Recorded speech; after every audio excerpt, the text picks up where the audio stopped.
যেদিন আপনারা শিবরাত্রি পুজো করবেন সেদিন কিন্তু সকালবেলায় আপনারা এক বালতি জলে কয়েকটা তিল ফেলে দেবেন, কালো তিল। তিলটাকে ফেলে সেই জল, তিল মাখানো জল স্নান করলে সবচাইতে ভালো হয়। সেদিন কিন্তু মায়েরা মাথায় রাখবেন, সেই বিছানায় শুতে পাবেন না, আপনাদেরকে আলাদা বিছানায় শুতে হবে। তবে শিবলিঙ্গে যখন জল ঢালবেন আপনারা, তখন মাথায় রাখবেন যে শিবলিঙ্গে কিন্তু ওই তামার পাত্রে দুধ ঘি দই দেওয়া যায় না। যদি আপনি তামার পাত্রে দুধ ঘি দই নিজে খান, তাও কিন্তু বিষ তুল্য, একবার বিষ। তামার পাত্রে দুধ খাওয়া যায় না, তামার পাত্রে ঘি খাওয়া যায় না, তামার পাত্রে দই খাওয়া যায় না, এগুলো কিন্তু বিষ তুল্য। ভগবানকে দেওয়া যায় না, শিবকে দেওয়া যায় না, আপনারা দেবেন না।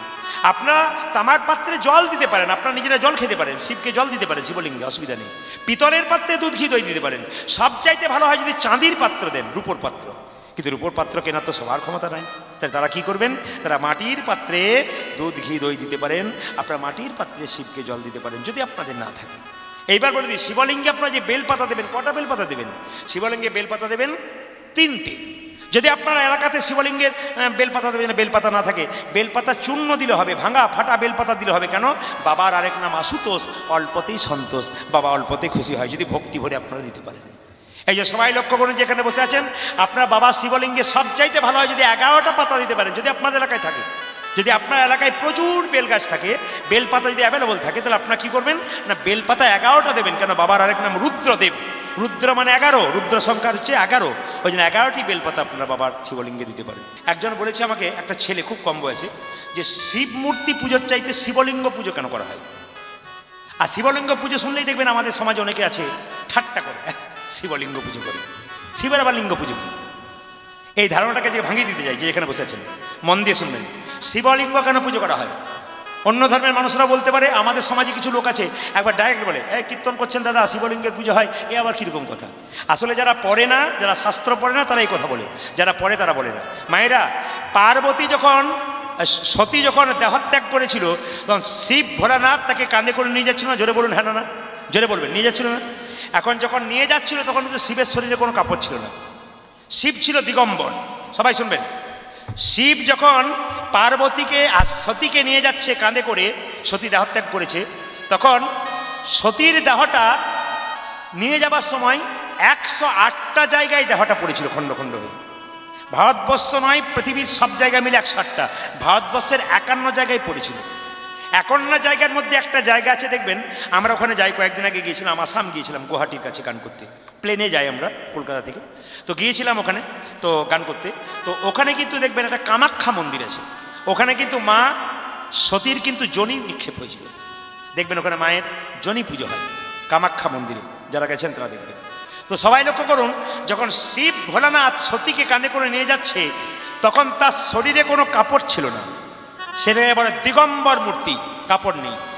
এখন ঋষি মুনির স্ত্রীগণ শিবকে লক্ষ্য করছিলেন একভাবে, যখন শিবকে লক্ষ্য করছিলেন একভাবে, তখন মুনিগণ মনে মনে ভাবলেন, আমার স্ত্রীরা তোমার প্রতি আকৃষ্ট হচ্ছে, তোমার কোনো কাপড় নেই, তুমি দিগম্বর, তোমার উলঙ্গ মূর্তি দেখছে, তোমাকে অভিশাপ দিলাম ভোলানাথ, তোমার লিঙ্গ মাটিতে খসে পড়ুক।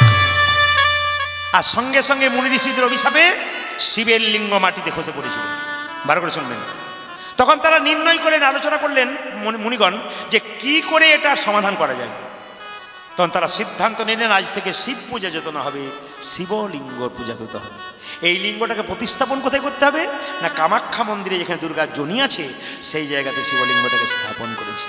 এই জন্য যেখানে শুধুমাত্র শিবের লিঙ্গ পুজো হয়, সেখানে শিব পুজো হয়, আর জনির মধ্যে শিবলিঙ্গ যেখানে পুজো হয়, সেই জায়গাটাতে কী হয় মায়েরা, সেই জায়গায় শিব দুর্গার পুজো হয়। এই যে শিবরাত্রি আসছে মায়েরা, সবাই শুনে রাখুন, শিবরাত্রিতে কিন্তু খুব কঠিন ব্যাপার। শিবরাত্রি যারা ব্রত করেন, আমি হাত তুলতে বলবো না, শিবরাত্রির ব্রত অবশ্যই করবেন, কারণ বাবা ভোলানাথ হচ্ছে পরম বৈষ্ণব, পরম বৈষ্ণবের কৃপা না হলে কিন্তু ভগবানের কৃপা পাওয়া যায় না। এই জন্য বৈষ্ণবের কৃপা না, দ্বাদশ বৈষ্ণবের মধ্যে পরম বৈষ্ণব হলো কি বলুন তো, একমাত্র বাবা ভোলানাথ। এই জন্য বাবা ভোলানাথের যখন শিবরাত্রি, সেদিন আপনার 4টা শিবের মূর্তি তৈরি করবেন মাটি দিয়ে, শিবলিঙ্গ 4টা শিবলিঙ্গ করবেন, 4 প্রহরে পুজো করবেন। প্রথম প্রহরে দুধ ঢেলে দেবেন শিবলিঙ্গে, দ্বিতীয় প্রহরে কী করবেন, দই ঢেলে দেবেন, তৃতীয় প্রহরে কী করবেন, ঘি ঢেলে দেবেন, আর চতুর্থ প্রহরে শিবলিঙ্গটাকে আপনারা কী দেবেন, আপনারা মধু দিয়ে দেবেন। এই হচ্ছে আপনাদের বাড়ির পুজো আর কি। এর ফাঁকে একটা তত্ত্বের কথা আপনাদের বলে দিয়ে যাই, খুব দামি কথা, যেগুলো আপনাদের খুব মান্য বিষয়।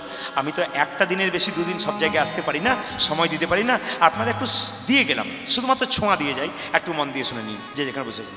মায়েরা 4 দিন অসুস্থ অবস্থায় থাকেন, অনেকের প্রশ্ন থাকে এই 3 দিন 4 দিন যে অসহ্য অবস্থা থেকে আমরা কি করতে পারি। দেখুন আমি 3টে শাস্ত্রের রেফারেন্স দেবো, একটা বরাহ পুরাণ, একটা বিষ্ণু পুরাণ, একটা হচ্ছে মহাভারতের শান্তি পর্ব, একটা দেবো সুশ্রত সংহিতা। সবাই তাকাবেন। বরাহ পুরাণ বলছে মায়েরা বলছে এই যে মহাভারতের শান্তি পর্ব বলছে যে মায়েরা 3 দিন ধরে প্রবল রজপ্রবৃত্তি থাকে, ওই সময় কিন্তু মায়েদের কতগুলো কাজ নিষেধ, তবু আপনারা করেন। আমরা বাড়িতে বাড়িতে সব জায়গায় দেখেছি, তবু আপনারা করেন। কিন্তু আগেকার মা কাকিমারা যারা চলে গেছেন অনেক আগে, তারা কিন্তু এগুলো করতেন না, মানতেন। কেন মানতেন? তখন তারা যৌথ পরিবারে ছিল, অনেকগুলো যা মিলে একসঙ্গে থাকতো, ওই জন্য একজনের শরীর খারাপ হলে একজন রান্না বান্না করে দিতে পারত। এখন কি বলুন তো, হাম দো আর হামারা এক, না কি বলছেন? হাম দো আর আমাদের তো সব একটা করে, না কি বলছেন? হাম দো স্বামী স্ত্রী আর একটি, হাম দো হামারা এক, 3টে 4টা আমাদের নাই, একটিতেই নিতাই গৌর হরি বল। হাম দো হামারা এক। আপনি বলবেন রান্না বান্না করা নিষেধ, রজপ্রবৃত্তি অবস্থায় মায়েদের আলাদা জায়গায় শুয়ে থাকতে হবে, কোনো জিনিস স্পর্শ করতে পারবেন না। আমাদের সংসারে কেন দুঃসময় আসছে, কেন এত অন্যায় হচ্ছে, কেন এত রোগ ব্যাধি হচ্ছে, তার কিছুটা কারণ হচ্ছে এইটাই, যেগুলো আমরা পালন করতে পারছি না। তবে বলে রাখি মায়েরা, যারা সমর্থবান নয়, যাদের বাড়িতে লোক নাই, তারা কিন্তু রান্না বান্না করতে পারে না অবস্থায়। কিন্তু রান্না করতে গেলে একটা কাজ করতে হবে। কি কাজ? না অন্নপূর্ণার মন্দির হলো রান্নাঘরটা। ওই জন্য রান্নাঘরে প্রবেশ করবার আগে মায়েদের মাথায় রাখতে হবে, মা অন্নপূর্ণাকে প্রণাম করে বলবেন, মা তুমিও নারী আমিও নারী, তুমি তো সবই জানো, আমার বাড়িতে কেউ নেই কাজ করার, তা আমি রান্না বান্না করবো, তুমি নিজ গুণে ক্ষমা করে দিও। আপনি রান্নাঘরে ঢুকবেন অবশ্যই মা অন্নপূর্ণাকে প্রণাম করে, আর হরে কৃষ্ণ মহামন্ত্র জপ করে নেবেন। তবে হ্যাঁ, রান্না আপনারা করতে পারেন, কিন্তু এটা মাথায় রাখবেন, যে 3 দিন রজপবিত্র অবস্থা আমার মায়েরা বোনেরা থাকেন, সেই 3 দিন কিন্তু আপনি আপনার বিছানাতে শুতে পাবেন না, আপনি আলাদা করে শোবেন। আপনার সবচাইতে মঙ্গল, খুব ভালো করে শুনবেন, সবচাইতে মঙ্গল। এমনকি আপনার মেয়ে যদি 18 বছর হয়, মায়ের কাছে শুয়ে থাকে, কিংবা 12 বছর হয়, ওই অবস্থায় মেয়ে ছেলে কাউকে শোয়ানো যাবে না। যদি ছোট বাচ্চা থাকে, মায়ের দুগ্ধ পান করে, সেই একমাত্র শুতে পারে, বাকি কিন্তু কেউ শুতে পারে না। মহাভারতের শান্তি পর্ব পরিষ্কার করে বলেছে, খুলে দেখে নেবেন, পরিষ্কার বলছে যে স্ত্রী রজপ্রবৃত্তি অবস্থায় কোনো পুরুষ যদি তার সঙ্গ করে, পরিষ্কার লেখা আছে, কোনো স্ত্রী রজপ্রবৃত্তি অবস্থায় থাকে, কোনো পুরুষ যদি তার সঙ্গ করে, তবে সেই পুরুষকে সরাসরি নরকে যেতে হয়। মহাভারতের শান্তি পর্ব। আবার আপনি সুশ্রত সংহিতা, সুশ্রত ঋষি বলছেন, কোনো পুরুষ যদি রজপ্রবৃত্তি নারীর সঙ্গে সঙ্গ করে, তবে সেই পুরুষের 3টে জিনিস চলে যায়। একবার পরিষ্কার করে সুশ্রত সংহিতা, সুশ্রত ঋষি বলছেন 3টে জিনিস চলে যায়। কোন 3টে জিনিস? একটি বুদ্ধি, একটি শরীরের বল, একটা চোখের জ্যোতি। এই 3টে জিনিস পুরুষের প্রথম যায়। কে বলল? সুশ্রত সংহিতায় সুশ্রত ঋষি। বরাহ পুরাণ বলল, মায়েরা 3 দিন রজপ্রবৃত্তি অবস্থায়, আপনারা 3 দিন কোনো দেব মন্দিরে যেতে পারবেন না, কোনো দেব মন্দিরে পূজা পাঠ করতে পারবেন না, কোনো দেব মন্দিরে বিগ্রহকে স্পর্শ করতে পারবেন না, কোনো প্রসাদ তৈরি করতে পারবেন না। আপনারা ওই 3 দিন বাড়িতে বসে মানসিক জপ করতে পারেন, মনে মনে গুরুমন্ত্র জপ করতে পারেন, মনে মনে হরে কৃষ্ণ মহামন্ত্র জপ করতে পারেন, কিন্তু আপনি কোনো মতেই মন্দিরে ঢুকতে পাবেন না, বিগ্রহ সেবা করতে পারবেন না। 3 দিন পর পর 4 দিনে দিনে আপনাদের স্নান, সেই স্নানটা কিন্তু ভগবানের পুজো করার জন্য নয়। বরাহ পুরাণ বলল কি, সেই স্নানটা কি না, 2টো কারণে, একটি রান্না বান্না করার জন্যে, একটা প্রতিস্পর্শ করার জন্যে, 2টো কারণে 4 দিনের স্নান। আর 5ম দিনে যে স্নানটা করবেন, সেই স্নানটা করার পরে আপনাদের কি হবে, আবার পূর্বের মতো আপনি দেব সেবা করবেন, ভগবানের সেবা করবেন, সব কিছু কাজই করবেন আপনারা। যারা দীক্ষা নিয়েছেন হাত তুললেন, তাদের কাছে বলি, দীক্ষা মানে কি? দিয়ে খা। সকালবেলায় স্নান করে ভগবানকে দিয়ে যে খাই, তার দীক্ষা নেওয়া সার্থক হয়। আর যে নিজে খাই ভগবানকে দেয় না, এর দীক্ষা নেওয়ার কোনো অর্থ হয় না, শাস্ত্র বলেছে। এই জন্য আপনাদের বলবো, যারা দীক্ষা নিয়েছেন, সকালবেলায় ঘুম থেকে উঠে স্নান করে পবিত্র ভাব নিয়ে ভগবানের চরণে দিয়ে তারপর খান, তবে দীক্ষা নেওয়া সার্থক হয়ে যায়। দেখুন, দীক্ষা গুরুর কাছে নেবেন না, বই পড়ে মন্ত্র বলে দিলে হবে। এ কথা কিন্তু রামকৃষ্ণ দেবের কাছে স্বামী বিবেকানন্দ নরেন ছোট অবস্থায় জিজ্ঞেস করেছিল, ঠাকুর তোমার কাছে মন্ত্র নিতে বলছে, আমি তোমার কাছে দীক্ষা নিতে চাই। তা আমি বলতে চাইছি, গুরুর কাছে দীক্ষা কেন নেব? যে বইতে মন্ত্রটা লেখা আছে সেই বইটার নাম বলে দাও, তাহলে আমি মুখস্থ করে বলে দেবো, গুরুকে আর টাকা পয়সা কিচ্ছু লাগবে না। মায়েরা, যারা এখনো দীক্ষা নেন নাই, তারা মনে মনে ভাবছেন তাহলে গুরু করার দরকার নাই, যে বইতে লেখা আছে ওটা বলে দেবো, বাস কাজ হয়ে যাবে। রামকৃষ্ণদেবের উত্তরটা শুনুন। রামকৃষ্ণদেব নরেনকে বলেছিল, শোন, আসলে তা নয়, তুই যদি মুখস্থ করে বই থেকে মন্ত্রটা ভজন করিস তাতেও তোর হবে, আর গুরুর কাছে নিলে তোর আরও লাভ হবে। বলে প্রমাণ কি? দুজনের মধ্যে গল্প হচ্ছিল। তখন কোথায় গল্প হচ্ছিল না, দক্ষিণেশ্বরে কালী মন্দিরে গঙ্গার ঘাটে গল্পটা হচ্ছে। রামকৃষ্ণদেব জিজ্ঞেস করছে, আচ্ছা ওটা কি আসছে বলতো নদীতে? বলছে ওটা আসছে ডিঙ্গি নৌকা। জেনে বলবে, ওটা হচ্ছে ডিঙ্গি নৌকা। ডিঙ্গি নৌকাটার এখান থেকে কোথায় যেতে হবে? এখান থেকে চন্দননগর যেতে গেলে ডিঙ্গি নৌকাটার কত সময় লাগবে? তখন নরেন বলছে 4 ঘন্টা তো লাগবেই। আচ্ছা নরেন দেখ তো পেছনে কি আসছে? বলে স্টিমার আসছে। ওটার কত সময় লাগবে? বলছে ওটা মোটামুটি 1 ঘন্টা লাগবে। যদি স্টিমারটার সঙ্গে ডিঙ্গি নৌকাটাকে বেঁধে দেওয়া হয় তবে ডিঙ্গি নৌকাটার কত সময় লাগবে? বলে স্টিমারের যত সময় লাগবে ডিঙ্গি নৌকার তত সময় লাগবে। আসলে তুই যদি বই থেকে মুখস্থ করে মন্ত্র ভজন করে গুরু মন্ত্র ভজন করিস, গোবিন্দের কৃপা তোর হবে, তবে ডিঙ্গি নৌকার মতো ধীরে ধীরে ধীরে ধীরে বহুদিন পর হবে। আর যদি দেহরূপী ডিঙ্গি নৌকাটাকে যদি গুরুরূপী স্টিমারের সঙ্গে বেঁধে দেওয়া হয়, আমাদের নিতাই গৌর হরি বল বলে তাড়াতাড়ি। এগুলো সব এক একটা মহাত্মাদের বাণী, এগুলো সব এক একটা মহাপুরুষের বাণী। এ হচ্ছে রামকৃষ্ণ দেবের কথা। তবে আপনাদের বলে যায়, শাস্ত্র বলেছে, আপনারা যারা গুরুমন্ত্র ভজন করছেন, যে আসনের নিচে আসনে বসে ভজন করছেন, ওই আসনটা তুলে ভজন হওয়ার পর একটু জল ছিটিয়ে দেবেন আসনটার নিচে। জলটা ছিটিয়ে সেই জলটা চোখে নিয়ে মায়েরা বলবেন শ্রী সাক্রাহ্যা নম, আর বাবারা বলবেন ওং সাক্রাহ্যা নম। এটার মানে কি? এটা করলে কি হবে? মায়েরা ওং বলতে পারবেন না, আপনার শ্রী বলবেন, শ্রী সাক্রাহ্যা নম চোখে নেবেন। আর বাবারা কি করবেন? আপনারা বলবেন ওং সাক্রাহ্যা নম। আসলে আমরা যখন গুরুমন্ত্র জপ করি, সেই জপের ফলটা ইন্দ্রদেব চুরি করে নিতে পারে। যাতে চুরি করতে না পারে তার জন্য যখন আসনে ভজন হয়ে গেল মায়েরা, আসনটা তুলে নেবেন, তোলার পরে একটু জল ছিটিয়ে দেবেন আসনের নিচে মাটিটাতে। সেই জলটা চোখে লাগিয়ে আপনি বলবেন শ্রী সাক্রাহ্যা নম, আর বাবারা বলবেন ওং সাক্রাহ্যা নম। আমার কাছে একটা কথা এসেছে, এই কথাটা আপনাদের সামনে খুলে বলতে চাই, খুব মন দিয়ে শুনবেন। আমাদের সমাজে বিভ্রান্ত কোথায়, আমরা ধর্ম নিয়ে বিভ্রান্ত হচ্ছি কোথায়, একটু শুনবেন মন দিয়ে। যে এখানে বসে আছেন অনেক জ্ঞানীজন, অনেক গুণীজন এখানে নদীয়ার মাটিতে আপনারা এসেছেন, আপনাদের শোনানো দরকার আছে। কীরকম? ধরুন আপনি একজনের কাছে দীক্ষা নিয়েছেন, আমার গুরুদেব স্বয়ং ভগবান। আবার একজন বলছে তোর গুরুদেব কী রে? আমার গুরুদেব আরও ভগবান। একজন এক মতের নিয়েছে, একজন এক মতে নিয়েছে। ও বলছে আমার মতটা বড়, ও বলছে আমার মতটা বড়। এই জন্য আমাদের বিভেদ বেশি। যেমন আপনারা দেখবেন, মন দিয়ে শুনবেন, মন দিয়ে, যে যেখানে বসে আছেন। এবার শাস্ত্রের রেফারেন্স দেবো আপনাদের, শাস্ত্র খুলে শাস্ত্রের রেফারেন্স দেবো, আপনারা মিলিয়ে দেখে নেবেন। ক্যামেরার মাধ্যমে গান হচ্ছে, ক্যামেরার মাধ্যমে শুধুমাত্র আপনারা শুনছেন তা নয়, এই গান বিশ্বের পৃথিবীতে মোটামুটি এই গান ছাড়ানোর পর 10 থেকে 12 লাখ লোক দেখে। একটা গান ইউটিউবে ছাড়ানোর পর 10 থেকে 15 লাখ লোক মানুষ দেখে। তাহলে এরা দেখে, এরা বোকা নয়, এদের দেখতে হবে। কেন? জানতে হবে। কি জানতে হবে? সবাই তাকাবেন। এখন কথা হচ্ছে যে দুর্গা পুজো হচ্ছে ধরুন আপনাদের গ্রামে, আমাকে একজন ভদ্রলোক বলছেন দুর্গা পুজোতে আমাদের মেয়েরা সব দুর্গা পূজা করতে গেছে, মন্দিরে পুষ্পাঞ্জলি দেবে, সবাই বসে আছে। একজন কৃষ্ণ ভক্ত লোক ওই দিকে পেরিয়ে যাচ্ছে, ও প্রণামও করলো না, ও প্রসাদও পেল না, ও চলে গেল। তখন একজন জিজ্ঞেস করছে তাহলে কি আমরা কি খারাপ কাজ করলাম? বলে কেন? আমরা দুর্গা পুজো করছি, উনি কৃষ্ণ ভক্ত, চুপচাপ চলে গেলেন। ওনাকে জিজ্ঞেস করা হলো আপনি কৃষ্ণ ভক্ত মানুষ, দুর্গা মন্দিরে পুজো হচ্ছে, আপনি প্রণাম না করে চলে গেলেন কেন? তখন উনি বলছেন আমরা কোনো দেবদেবীর প্রসাদও খাই না, দেবদেবী পুজোও করি না, আমরা কৃষ্ণের পুজো করি। এখন যারা দুর্গা পুজো করছে তাদের মধ্যে একটা ভয় হয়ে গেল, তাহলে কি আমরা কি ভুল করলাম না কি বলছেন? ওরাই কি ভালো করলো? ওরাই কি ঠিক, আমরা কি ভুল? এই বিভ্রান্তি, তাকাবেন আমার দিকে, এটা হচ্ছে বিভ্রান্তি। কেন? কৃষ্ণ ভক্ত লোক চলে গেল, ভাবছে বলছে না আমরা দেবদেবীর প্রসাদ খাই না, আমরা পুজো করি না, কিচ্ছু করি না, আমরা কৃষ্ণের পুজো করি। ভালো কথা। শাস্ত্রে বলেছে ঈশ্বর পরমকৃষ্ণ সচ্চিদানন্দ বিগ্রহ অনাদির আদি গোবিন্দ সর্বকারণে কারণম। আপনারা সবাই জানেন। বাড়িতে বাবা যদি বেঁচে থাকে, বাবাকে নিমন্ত্রণ পত্র দিলে ছেলে বৌমাকে নিমন্ত্রণ পত্র দেওয়ার দরকার হয় না। কেন? বাবাকে নিমন্ত্রণ পত্র দিলে ছেলে বৌমাকে নিমন্ত্রণ পত্র দেওয়া হয়ে যায়, বাড়ির গার্জেনকে দিলে। এটা আমরা সবাই জানি। কিন্তু তাহলে আপনি সরস্বতী পুজো করছেন কেন? যদি কৃষ্ণকে দিলে সব হয়ে যায় তাহলে সরস্বতী পুজো করছেন কেন? যদি কৃষ্ণকে দিলে সব হয়ে যায় তাহলে আপনি দুর্গা পুজো করছেন কেন? যদি আপনার কৃষ্ণকে দিলে সব হয়ে যায় তাহলে আপনি কালী পুজো করছেন কেন?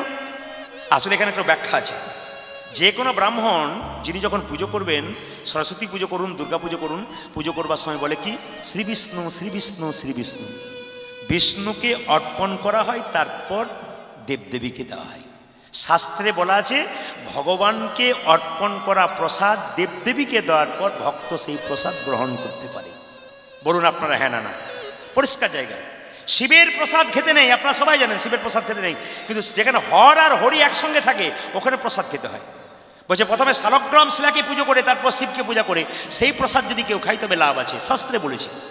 তাহলে দেবদেবীর প্রসাদ খাই না আমরা, কৃষ্ণের প্রসাদ খাই। অনেকে বলে উঠলো, আমি একটা বলে রাখি, মহাভারতের ভীষ্ম পর্ব যারা বলছে যে আমরা কৃষ্ণের প্রসাদ খাই, দেবদেবীর প্রসাদ খাই না, মা দুর্গা পুজো করি না, তাদের জন্য বলে রাখি মহাভারতের ভীষ্ম পর্ব, সবাই তাকাবেন, মহাভারতের ভীষ্ম পর্বে পরিষ্কার করে বর্ণনা করা আছে ভগবান শ্রীকৃষ্ণ কুরুক্ষেত্রের যুদ্ধের আগে কৃষ্ণকে বলছে, কৃষ্ণ কুরুক্ষেত্রের যুদ্ধের আগে অর্জুনকে বলছে, মায়েরা যাকে বিশ্বরূপ দেখিয়েছিল সেই অর্জুনকে বলছে, অর্জুন কুরুক্ষেত্রের যুদ্ধে যদি জিততে চাও, শত্রুকে যদি পরাজিত করতে চাও, যদি মাথাতে জয়ের শিরোপা নিতে চাও, তাহলে প্রথমে তুমি মা দুর্গার স্তব করো। এই দিয়ে তাকাবেন, মা দুর্গার স্তব করো মানে মাকে প্রথমে তুমি স্তব করো, তবে তোমার কৃপা হবে। স্বয়ং অর্জুন কৃষ্ণের কাছে মা দুর্গার স্তব করেছিল। মহাভারতের ভীষ্ম পর্ব পরিষ্কার করে দেখে নেবেন, 22 নম্বর অধ্যায়, 22 কি 23 নম্বর অধ্যায় 2 নম্বর শ্লোকে পরিষ্কার করে বর্ণনা করা আছে, দেখে নেবেন আপনারা। তাই স্বয়ং অর্জুন, যদি অর্জুনকে কৃষ্ণ নিজের মুখে বলছেন মা দুর্গাকে তুমি স্তব করো তবে তুমি যুদ্ধে জিততে পারবে, তাহলে আমরা কৃষ্ণ ভক্ত হয়ে মা দুর্গার প্রণাম করব না কেন? আপনারা যুক্তিগুলো দেখবেন, আপনারা বিচার করবেন। একবার শাস্ত্রের রেফারেন্স দিয়ে বললাম, যারা এরকম বিভ্রান্তি করছে আমরা কৃষ্ণের প্রসাদ খাই, আমরা দেবদেবীর প্রসাদ খাই না, তাদেরকে বুঝিয়ে দেবেন যে এখানে শাস্ত্রে পরিষ্কার বর্ণনা করা আছে। এবার দেখুন ভগবানকে মধুরভাবে ভালোবাসা যায়। বৃন্দাবনের ব্রজগোপীরা ভগবানকে মধুরভাবে ভালোবেসেছিল।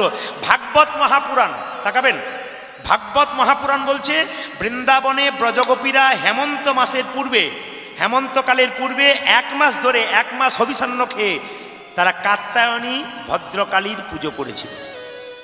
তাহলে বৃন্দাবনের ব্রজগোপীরা যদি করতে পারে ভদ্রকালীর পুজো, তাহলে আমরা কেন করতে পারি না? ওদেরকে বুঝিয়ে দেবেন যারা বিভ্রান্তি সৃষ্টি করে, আমরা ভয় পাই, আমরা কি করব। 3 নম্বর বলে রাখি, আপনাদের লক্ষ্য করুন, যদি দুর্গার প্রসাদ খাওয়া যায় না তাহলে শুনে রাখুন, কৃষ্ণের 8 জন স্ত্রী প্রধান ছিল, তার মধ্যে সর্বোত্তম প্রধান কে বলুন তো? রুক্মিণী দেবী। তিনি কিন্তু মা দুর্গার প্রসাদ নিজের হাতে নিয়ে মাথায় ঠেকিয়ে গ্রহণ করেছিলেন। রুক্মিণী দেবী যদি গ্রহণ করে তাহলে আমরা কেন গ্রহণ করতে পারবো না? এই কথাগুলো আপনাদের মানতে হবে, আপনাদের জানতে হবে। আমরা শাস্ত্রের ভাগবত মহাপুরাণ পরিষ্কার করে বলে দিলাম, ভাগবত মহাপুরাণ পরিষ্কার করে বলছে, আপনারা দেখে নেবেন কত সুন্দর 10ম স্কন্ধে পরিষ্কার করে একবার বর্ণনা করা আছে। অথচ আমরা বিভ্রান্তের সৃষ্টি করি। আমি আপনাদের বলবো বিভ্রান্ত নয়, আমাদের এক হতে হবে। দেবদেবীর পুজো করুন কি ভগবানের পুজো করুন, সবাই যেন এক হয়ে থাকতে পারি, যেন বিভ্রান্ত না হতে পারি। আবার অনেকে দেখবেন আমাকে বলে যে, দেখবেন কিছু মনে করবেন না, ইস্কন মন্দিরে যারা আছেন, ইস্কনে যারা ভক্ত আছেন, ইস্কন মন্দিরে আমি গেছি, খুব সুন্দর পদ্ধতি, কিন্তু ওখানে গুরুমন্ত্র কিন্তু সহজে দেওয়া হয় না, 1 বছর পরে গুরুমন্ত্র দেওয়া হয়। কেন বলুন তো? 1 বছর ধরে বলে তুমি কৃষ্ণ নাম করো, তারপর তোমার মানে জমিটা আগে উর্বর হোক, তারপর বীজটা ফেলবো। পদ্ধতি খুব ভালো, কিন্তু আমি বিভিন্ন জায়গায় গান করতে যাই, অনেকে আমাকে বলে ইস্কন মন্দিরে অনেক মেয়েরা, মানে ইস্কনের যারা ভক্ত অনেক মেয়েরা এসেছে, আমাদের প্রসাদ দিচ্ছে, প্রসাদ দেওয়ার সময় প্রসাদটা ছুঁড়ে ছুঁড়ে দিচ্ছে, শাক দিচ্ছে ছুঁড়ে দিচ্ছে, অন্ন দিচ্ছে ছুঁড়ে দিচ্ছে, চাটনি দিচ্ছে ছুঁড়ে দিচ্ছে, সবজি দিচ্ছে ছুঁড়ে ছুঁড়ে দিচ্ছে। তা আমরা কি খুব অবহেলিত? হয়তো আমরা কৃষ্ণ ভক্ত হতে পারিনি, ওদের কাছে প্রসাদ পেতে গেছি, আমরা কি অবহেলিত? ইস্কন কোনোদিন খারাপ শিক্ষা দেয় না, ইস্কন ভালো শিক্ষা দেয়। আমরা কি করি বলুন তো? আমরা নিজেরা খারাপ হয়ে যাই। আমি দেখেছি এমন এমন মেয়েরা আছে ইস্কনের হয়ে রান্না করতে যায়, ইস্কন ভক্ত হয়ে, এবং বিভিন্ন জায়গাতে প্রসাদ যখন দেয় তখন দেখবেন আপনি প্রসাদ পাচ্ছেন, আপনি কৃষ্ণ ভক্ত না, এমনি ভক্ত বটেন, আপনি প্রসাদ পেতে গেছেন, আপনাকে শাকটা দিচ্ছে ছুঁড়ে ছুঁড়ে, আপনাকে কোনো সবজি দিচ্ছে ছুঁড়ে ছুঁড়ে, অন্ন দিচ্ছে ছুঁড়ে ছুঁড়ে, তখন আপনার কী হবে বলুন তো? ভক্তিটা গোটায় নষ্ট হয়ে যাবে। আমি কি খুব অবহেলিত? আচ্ছা, মহাপ্রভুকে এটা শিখিয়েছিল, অচণ্ডালে হরিনাম দিয়েছিল, কেন? এমনভাবে প্রসাদটা দাও যেন ভবিষ্যতেও প্রসাদ ভোজি হতে পারে, এমনভাবে প্রসাদটা দাও, এমনভাবে ওদের আলিঙ্গন করো, এমনভাবে ভক্তি করো যেন প্রসাদ। ইস্কন মন্দিরটা শিক্ষা দেয়, কিন্তু আমরা নিজেরা খারাপ করে ফেলি। এ প্রশ্ন অনেকেই কিন্তু আমার কাছে করেছে যে দিতে গিয়ে ছুঁড়ে ছুঁড়ে দিচ্ছে, আমাদের ভক্তি করছে না, আমার মনে হচ্ছে পরের বার আমি প্রসাদ পেতেই যাবো না, এরকম করে প্রসাদ দিচ্ছে কেন? এক জায়গায় তাকে মাতাজি দিয়েছিল, আমি তাকে বলেছিলাম যে আপনি যে ওদেরকে ছুঁড়ে ছুঁড়ে খাবার দিচ্ছেন, আপনাকে কে শিখিয়েছে? ইস্কন থেকে শিখিয়েছে না মহাপ্রভু শিখিয়েছে? কোনটা শিখিয়ে দিয়েছে? বলছে না, তাড়াতাড়ি এসে তাই দিলাম। তাড়াতাড়ি কেন হবে আপনার? আপনি ছুঁড়ে দেবেন কেন? উনি সেবা করছেন আপনার কাছে ভক্তি করে, আপনার ভাগ্য ভালো, আপনার হাতে পাচ্ছে, আপনি ছুটছেন কেন? আপনাদের কাছে নিবেদন রইল, না এই বিবাদ নয়, সবাদ চাই। আমরা কৃষ্ণ ভক্ত হতে চাই, আমরা মহাপ্রভুকে সম্মান দিতে চাই। মহাপ্রভু চণ্ডালে হরিনাম দিয়েছিল, সবাইকে হরিনাম দিয়েছিল, এটা কিন্তু আমাদের মানতে হবে। এই জন্য মায়েরা, যাওয়া আসার পালাতে কৃষ্ণের লীলা আস্বাদন করতে হবে। ভগবান শ্রীকৃষ্ণ ছোটবেলায় একটি লীলা করেছিলেন, দেখবেন একটা সাপের মাথায় চেপেছিল না, জোরে বলুন হানা না। হ্যাঁ, ওই সাপটার নাম আপনারা প্রায় সবাই জানেন। সাপটা কি বলুন তো, জোরে বলুন তো? কালিও না। আচ্ছা মায়েরা, এদিকে আপনার মাথায় চাপলো না, আমার মাথায় চাপলো না, সাপের মাথায় চাপলো কেন? আমরাও তো চাই কৃষ্ণ আমার মাথায় পা দিক, কিন্তু দিতে পারলো না কেন? আমরা পেলাম না কেন? কিন্তু সাপটা পেল কেন? আসলে কিছু মনে করবেন না, পূর্বজন্মের সুকৃতি আর কুকৃতি এই দুটোর ফলে কিন্তু জন্ম হয়। আপনাদের ছোট নলদহতে আজকে দুটো বাচ্চার জন্ম হয়েছে, আমি কথার মানে বললাম। এই পাড়ায় একটি, এই পাড়ায় একটি। এই পাড়ায় বাচ্চাটা জন্ম নিল ভিখারির ঘরে, তার মায়ের স্তনদুগ্ধ পান করতে পারে না, অভাব এত। আর এই পাড়াতে বাচ্চাটা জন্ম নিল রাজার ঘরে, যার সোনার চামচ নিয়ে জন্ম হলো। তাহলে একই দিনে দুটো ছেলে জন্ম নিল, একটা গরিবের ঘরে, একটা বড় লোকের ঘরে। তাহলে এর থেকে প্রমাণ হলো কি? পূর্বজন্মের সুকৃতি। যে যেমন কর্ম করবে তার সেই রকম কর্মফল হবে। আপনি মানুষ কুলে জন্মগ্রহণ করে যদি মানুষের মতো কর্ম করেন, পরের জন্মে আপনার জন্ম হবে না, আপনার গোবিন্দ চরণ প্রাপ্ত হবে। আর আপনি যদি মানুষ কুলে জন্ম নিয়ে যদি আপনি পশুর মতো কর্ম করেন, পরের জন্মে আপনার পশু কুলে জন্ম হবে। এই জন্য আপনাদেরকে বারবার বলি, জন্ম হোক যথাতথা, প্রত্যেকের কর্ম যেন ভালো হয়। দেখুন, ডক্টর পঞ্চানন ভট্টাচার্যের একটা বই আমি পড়েছি, 3টে খণ্ড পড়েছি, 5টা খণ্ড আছে। 3টে খণ্ডের মধ্যে প্রথম খণ্ডে লেখা আছে কি, সবাই লক্ষ্য করুন, জগৎ ও আমি। তাতে পরিষ্কার করে বলছে, মানুষ মরে গেলে মানুষকে দেখলেই বুঝবেন উনি স্বর্গে গেলেন না নরকে গেলেন। কি করে বুঝবেন? আপনাদের ছোট নলদহতে কেউ মারা গেছে, আপনারা সব দলে দলে দেখতে যাচ্ছেন। এই মৃত্যুর সময় যার মুখটা বিভৎস হয়ে যায়, ভয়ঙ্কর হয়ে যায়, দেখলে ভয় খেয়ে যায়, মায়েরা বলে না 3 দিন ঘুমোতে পারি না এই মুখটা দেখে, জানবেন উনি যাচ্ছেন নরকে। আর মৃত্যুর পর আপনাকে দেখে মনে হচ্ছে যেন ঘুমাচ্ছে, আপনারা বলেন না লোকটা মরে নাই গো, যেন মনে হচ্ছে ঘুমিয়ে আছে, জানবেন ইনি যাচ্ছেন স্বর্গে। আপনি ভালো কর্ম করুন, আপনার মৃত্যুর সময় আপনার চোখ দুটো মুজে থাকবে, মনে হয় যেন ঘুমাচ্ছে। আপনি খারাপ কর্ম করুন, আপনার মুখটা এমন বিকৃতি বিভৎস হয়ে যাবে, লোকে ভয় খেয়ে যাবে। আর একটা কারণে বুঝবেন উনি স্বর্গে যাচ্ছেন নরকে যাচ্ছেন। ওই কারণটা কি? এই গ্রাম থেকে যখন বড় হরি হরিবল বলে নিয়ে যাবে, তখন দেখবেন কেউ কেউ বলবে, আহ লোকটা খুব ভালো ছিল গো, খুব কৃষ্ণ ভক্ত ছিল, মারা গেল, জানবেন ইনি যাচ্ছেন স্বর্গে, দশচক্রের ভগবান। আর আপনার মৃত্যুর পর কেউ যদি বলে, বেটা খুব দুষ্ট ছিল রে, এই নলদহ গ্রামটাকে আবার জ্বালিয়ে দিয়েছে, এই বেটা গেল ভালো হলো, শান্তি পেল, জানবেন ইনি যাচ্ছেন নরকে। আপনার কর্ম যদি ভালো হয়, আপনার জায়গা ভালো হবে। আপনার কর্ম যদি খারাপ হয়, আপনার জায়গা খারাপ হবে। মায়েরা, এই যে সাপটার কথা বললাম, কালিয়নাগ সাপ, যার উপরে কৃষ্ণ নেচেছিল, সবাই লক্ষ্য করুন, এই সাপটি পূর্বজন্মে রাজা ছিল। কি রাজা? রাজার নাম চন্দ্রধ্বজ রাজা। তার একবার পেটে প্রচণ্ড যন্ত্রণা হয়েছিল, কেউ ভালো করতে পারছে না। একজন বলল, রাজা তোমার পেটের যন্ত্রণা ভালো করতে পারি, একটা উপায় আছে। বলে কি উপায়? না, তুমি যে রাজবাড়িতে বাস করো তার পূর্ব দিকে একটা সরোবর আছে, ওই সরোবরে একটা রাজহাঁস খেলা করছে, ওই রাজহাঁসটাকে ধরে তাকে হত্যা করে তার পিত্তটা খেতে পারলে তোমার পেটের যন্ত্রণা ভালো হবে।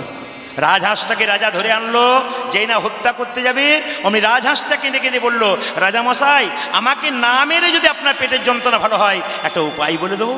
তুমি বিজ্ঞ রাজহাঁস, কথা বলতে পারো? বলে হ্যাঁ। তবে এক কাজ করো, বলো কি উপায় আমি ভালো হব? বলছে, যে সরোবর থেকে আমাকে ধরে আনলে তার উত্তর দিকে একটা গাছ আছে, ওই গাছের ওপর এক মুনি বসে আছে, ওই মুনির চরণ ধোয়া জল তুমি যদি পান করতে পারো, তোমার পেটের যন্ত্রণা ভালো হয়ে যাবে। রাজা বলে কথা, মা সোনার পাত্র নিয়ে গিয়ে মুনিকে বললো, মুনি তোমার ডান পাটা এগিয়ে দাও। যখন ডান পাটা এগিয়ে দিল, পুঁজ আর রক্ত, ছি এ জল আমি পান করতে পারবো না। এই যে মুনি, বাঁ পাটা এগিয়ে দাও। বাঁ পা যখন এগিয়ে দিল, পুঁজ রক্ত তো রয়েছে, তার সঙ্গে পোকা কিলবিল কিলবিল করছে, ছি এই জল পান করতে পারবো না। রাজা বৈষ্ণবের চরণ ধোয়া জল পান করতে পারে নাই, একটা ভালো কাজ করেছিল, মাথায় করে এনেছিল। তার 2 জন স্ত্রী ছিল, 2 জন বললো, স্বামী তুমি জল পান করতে পারলে না বৈষ্ণবের, কই দেখি দেখি, দাও দাও। যেই না 2 জন স্ত্রী মিলে পান করেছে, জল পান করেছে, অমনি সেই মুনি ছুটে এসে চিৎকার করে বলল, রাজা এ তুমি কি করলে? আমার চরণ ধোয়া জলকে তুমি মাথায় করে আনলে, অপমান করলে, তুমি খেলে না? আমি তোমাকে অভিশাপ দিলাম, তুমি যদি খল প্রবৃত্তি করেছো, চালাকি করেছো, তোমার খল বংশে জন্ম হোক, তুমি হবে কালিয়নাগ। রাজা চন্দ্রধ্বজ কেঁদে কেঁদে বলে, হে মুনিবর, হে মুনিব, অভিশাপ যদি দিলে আমায় সর্বকুলে জন্ম হোক, সর্বকুলে জন্ম হোক, আশীর্বাদ দাও যেন তোমার চরণ আমার মাথায় পড়ে, যেন তোমার চরণ আমায় মাথায় পড়ে। বৈষ্ণব বলে উঠল, শোনো, বৈষ্ণবের চরণধোয়া জল যেহেতু তুমি মাথায় করে এনেছো, তোমার মাথায় ভগবান শ্রীকৃষ্ণের নৃত্য। এই কালীয়নাগ বাস করছে কোথায় জানেন? বৃন্দাবনে একটা হ্রদ আছে, ওটার হচ্ছে কালীদহ হ্রদ। ওই কালীদহ হ্রদে কালীয়নাগ বাস করছে। পদকর্তা বলছে, দেখো দেখো কিভাবে বাস করছে। কালিন্দির এক দহে কালী নাগ বাহে রহে। আজি কালিন্দির এক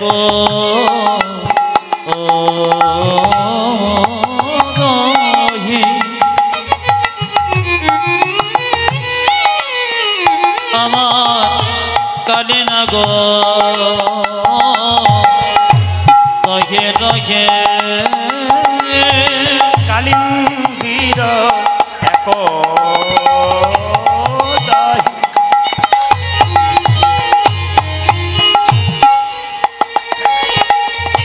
কালী নাগ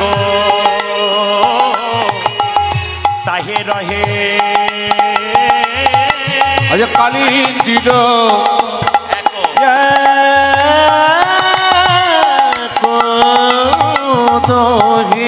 বাবা আমার কালী নাগ তাহে রহে। বিষ জলে দহন সমান দেখিল বিষর জলে, বিষর জলে দহন সমান। বিষার জলে দহন সমান। ওই দেখো বিছার জলে, বিছার জলে দহন সমান। বিষার জলে সমান সমান। বিষর জলে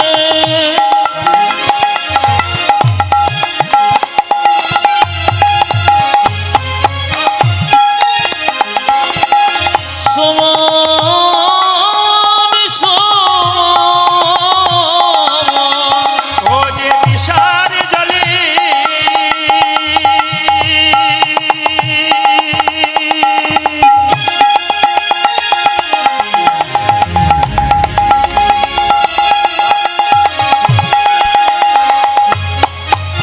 সমান সমান।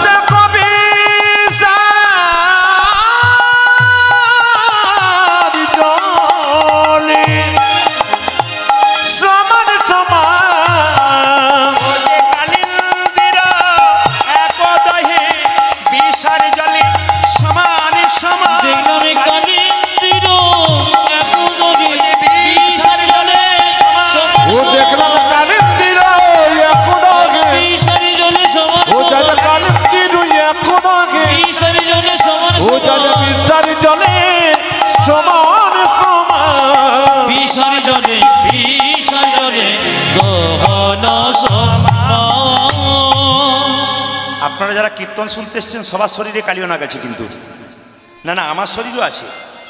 কালীয়নাগটা কোনটা বলুন তো? ভেতরে যার রাগ আছে, অভিমান আছে, অহংকার আছে, ক্রোধ আছে, আপনার কামনা বাসনা ভেতরে প্রবল আছে, আপনার ভেতরে কালীয়নাগ আছে। যেমন আপনাদের ছোট নলদহ যখন আমি আসছিলাম, আমার ড্রাইভার একজনকে জিজ্ঞেস করলেন, দাদা এটা কি ছোট নলদহ? একজন বলছে বলতে পারবো না, মানে এখানে তো এই ওটা। আবার একজনকে জিজ্ঞেস করলো, এটা কি ছোট নলদহ? হ্যাঁ হ্যাঁ এটাই তো, ওই এই ডান দিকের ব্যাগটা ঘুরে যান, তার মধ্যে ছেলেগুলো ওখানে ছিল, দেখা হয়ে গেল। তাহলে একজনের মধ্যে কালীয়নাগ নাই, একজনের মধ্যে বর্তমান আছে। আমি আপনাদের বলতে চাই, ভালো ব্যবহার করতে শিখুন। ভালো ব্যবহার করতে গেলে কোনো পয়সা খরচ হয় না। আর কলিযুগে দেখবেন বিষাক্ত মানুষের দাম বেশি, ভালো মানুষের দাম কিন্তু কম। একটা সাপের বিষ, 1 কেজি সাপের বিষের দাম 4 কোটি টাকা, আর 1 কেজি সোনার দাম 50 লক্ষ টাকা। সোনা এত দামি, কিন্তু 50 লক্ষ টাকা দাম 1 কেজি, কিন্তু সাপের বিষ 4 কোটি টাকা। বিষাক্ত মানুষ যারা আছে তাদের দাম বেশি আছে, আর ভালো মানুষের দাম কিন্তু কম। কিন্তু আপনি ভালো মানুষ সাজবেন, আপনার জায়গা কোথায় বলুন তো? ভগবানের চরণে। এই সমাজে কেউ আপনাকে সম্মান দিক আর না দিক, আপনি ওইখানে কিন্তু পাকা হয়ে রইলেন। আর উনি যদি বলেন আপনাকে ঠিক রাখবেন, আপনাকে কেউ কিছু করতে পারবে না, কারণ ওনার একটা হাত আছে। যদি আপনার বিশ্বাস থাকে তবে হবে, আর বিশ্বাস যদি না থাকে তবে হবে না। আমি মায়েদেরকে বলবো, আপনার বাড়িতে কেউ বেড়াতে গেল, আপনার মিষ্টি জল নেই, না থাকতে পারে, আপনি তাকে দুটো মিষ্টি কথা বলুন। রামকৃষ্ণ দেবের বাণী, তিনি কি বললেন, বাড়িতে কেউ বেড়াতে গেলে যদি মিষ্টি জল না থাকে, নাই বা থাক, দুটো মিষ্টি কথা অন্তত বলো, অনেক লাভ আছে। হেসে হেসে কথা বলতে হয় লোকের সঙ্গে, কেন? ওর জন্য টাকা খরচ হয় না। এই জন্য আপনাদের কাছে বলে রাখি মায়েরা, দেখুন আপনাদের নদিয়াতে অনেক পুকুর আছে, যে পুকুরে পদ্ম ফুল থাকলেও থাকতে পারে। আমাদের বীরভূমে গেলে আপনারা দেখতে পাবেন প্রায় পুকুরে পদ্ম ফুল আছে। তো যে পুকুরে পদ্ম ফুল আছে সেখানে একটা সাপ আছে, পদ্মনাগ। পদ্ম ফুল তুলতে গিয়ে এমন কামড় দেয়, পার পর্যন্ত উঠতে পারে না, ওইখানে মরে যায়, এত বিষের জ্বালা। তাহলে যেখানে পদ্মনাগ আছে, পদ্ম ফুল আছে, সেই পুকুরের জলটা বিষ হয় না। কালিদহ হতে কালীয় নাগ আছে, ওই জলটা বিষ হলো কেন? আসলে এর থেকে শিখতে হবে যে কালীয় নাগ হচ্ছে পরম ভক্ত। কেন? ছলে বলে কৌশলে ভগবানকে আনার একটা পথ। কীরকম না, কালীয় নাগ জানে যে আমি এখানে বিষ ঢালবো। কেন না, বিষ ঢালবো এই জন্যে, যদি আমি একবার বিষ ঢালতে শুরু করি, তাহলে পশু পাখি এই পথ দিয়ে পেরিয়ে গেলে তারা বিষের জ্বালায় ছটপট ছটপট করতে মরবে, আর মরবার আগে ভগবানকে ডাকবে। আর কেউ যদি ভগবানকে ডাকে, তাহলে ভগবান কি না এসে থাকতে পারে? ভগবান যখন এখানে আসবে, তখন ভগবানের চরণ আমি এখানেই পেয়ে যাব, আমাকে কোথাও যেতে হবে না। তাহলে কালীয় নাগ কত বড় ভক্ত দেখুন। আমাদের মতো নয়, সাপ হতে পারে, পূর্বজন্মে রাজা ছিল, তো জ্ঞানের অধিকারী ছিল, একটু ভুল করে ফেলেছে না হয়, অহংকারে বশবর্তী হয়ে, কিন্তু ভেতরে তো তার প্রেম আছে। তারা কেমন কীর্তন শুনছেন, মাঝে মাঝে আপনাদের পরীক্ষা করে দেখবো। দেখান। আচ্ছা মায়েরা, কালীয় নাগ পূর্বজন্মে রাজা ছিল না প্রজা ছিল? জোরে বলুন, বাচ্চারা বলিস না।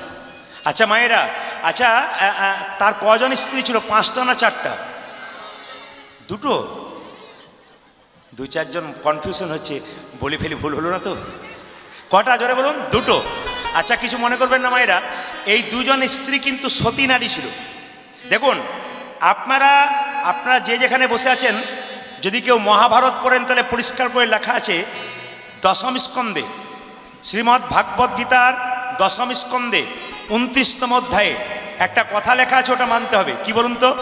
যে মেয়েরা, সদবা নারী, বিবাহিত নারী যতই কীর্তন শুনুক, হরিনাম করুক আর হরিবল বলুক, একটা কাজ না করলে গোটা কাজটাই বেকার হয়ে যায়।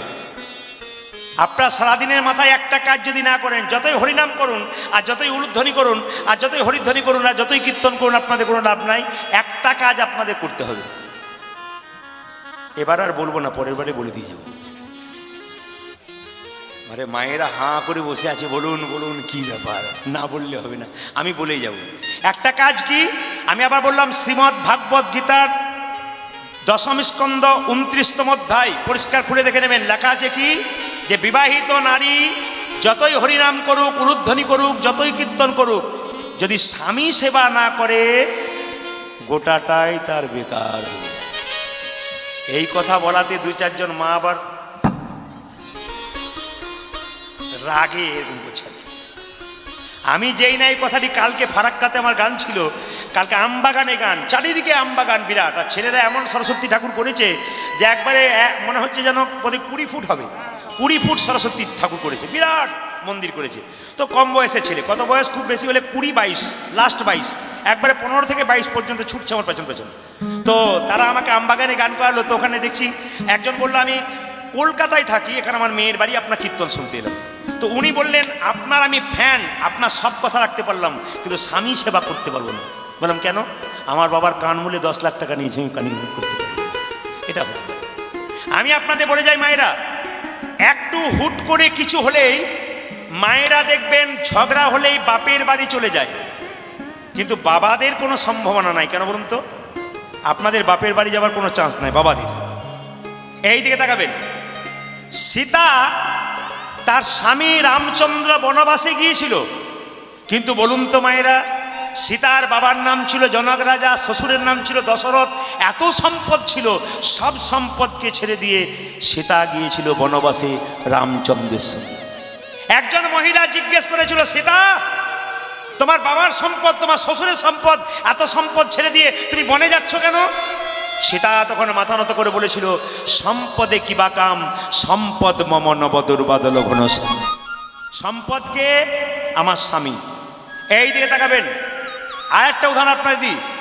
রাবণের 10,000 স্ত্রী ছিল, তার সাথেও মন্দোদরীকে বিয়ে করেছিল।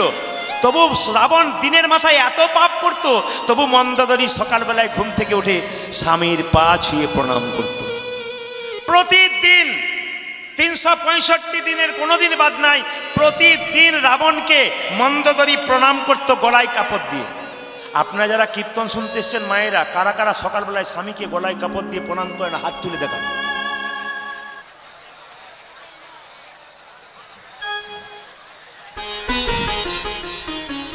দাঁড়ান দাঁড়ান দাঁড়ান, আস্তে আস্তে।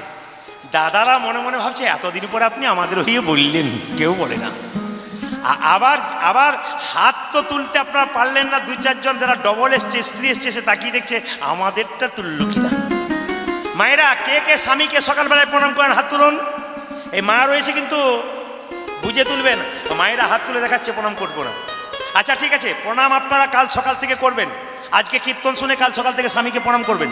2-4 জন কিন্তু হ্যাঁ হ্যাঁ দিয়েছে, প্রণাম করবেন। তবে দাদা ভাইরা কাল থেকে কিন্তু আজকে রাত্রিবেলায় সবার সময় পাগুলো ধুয়ে মুছে একটু শোবেন, প্রণাম আপনাদের হবে।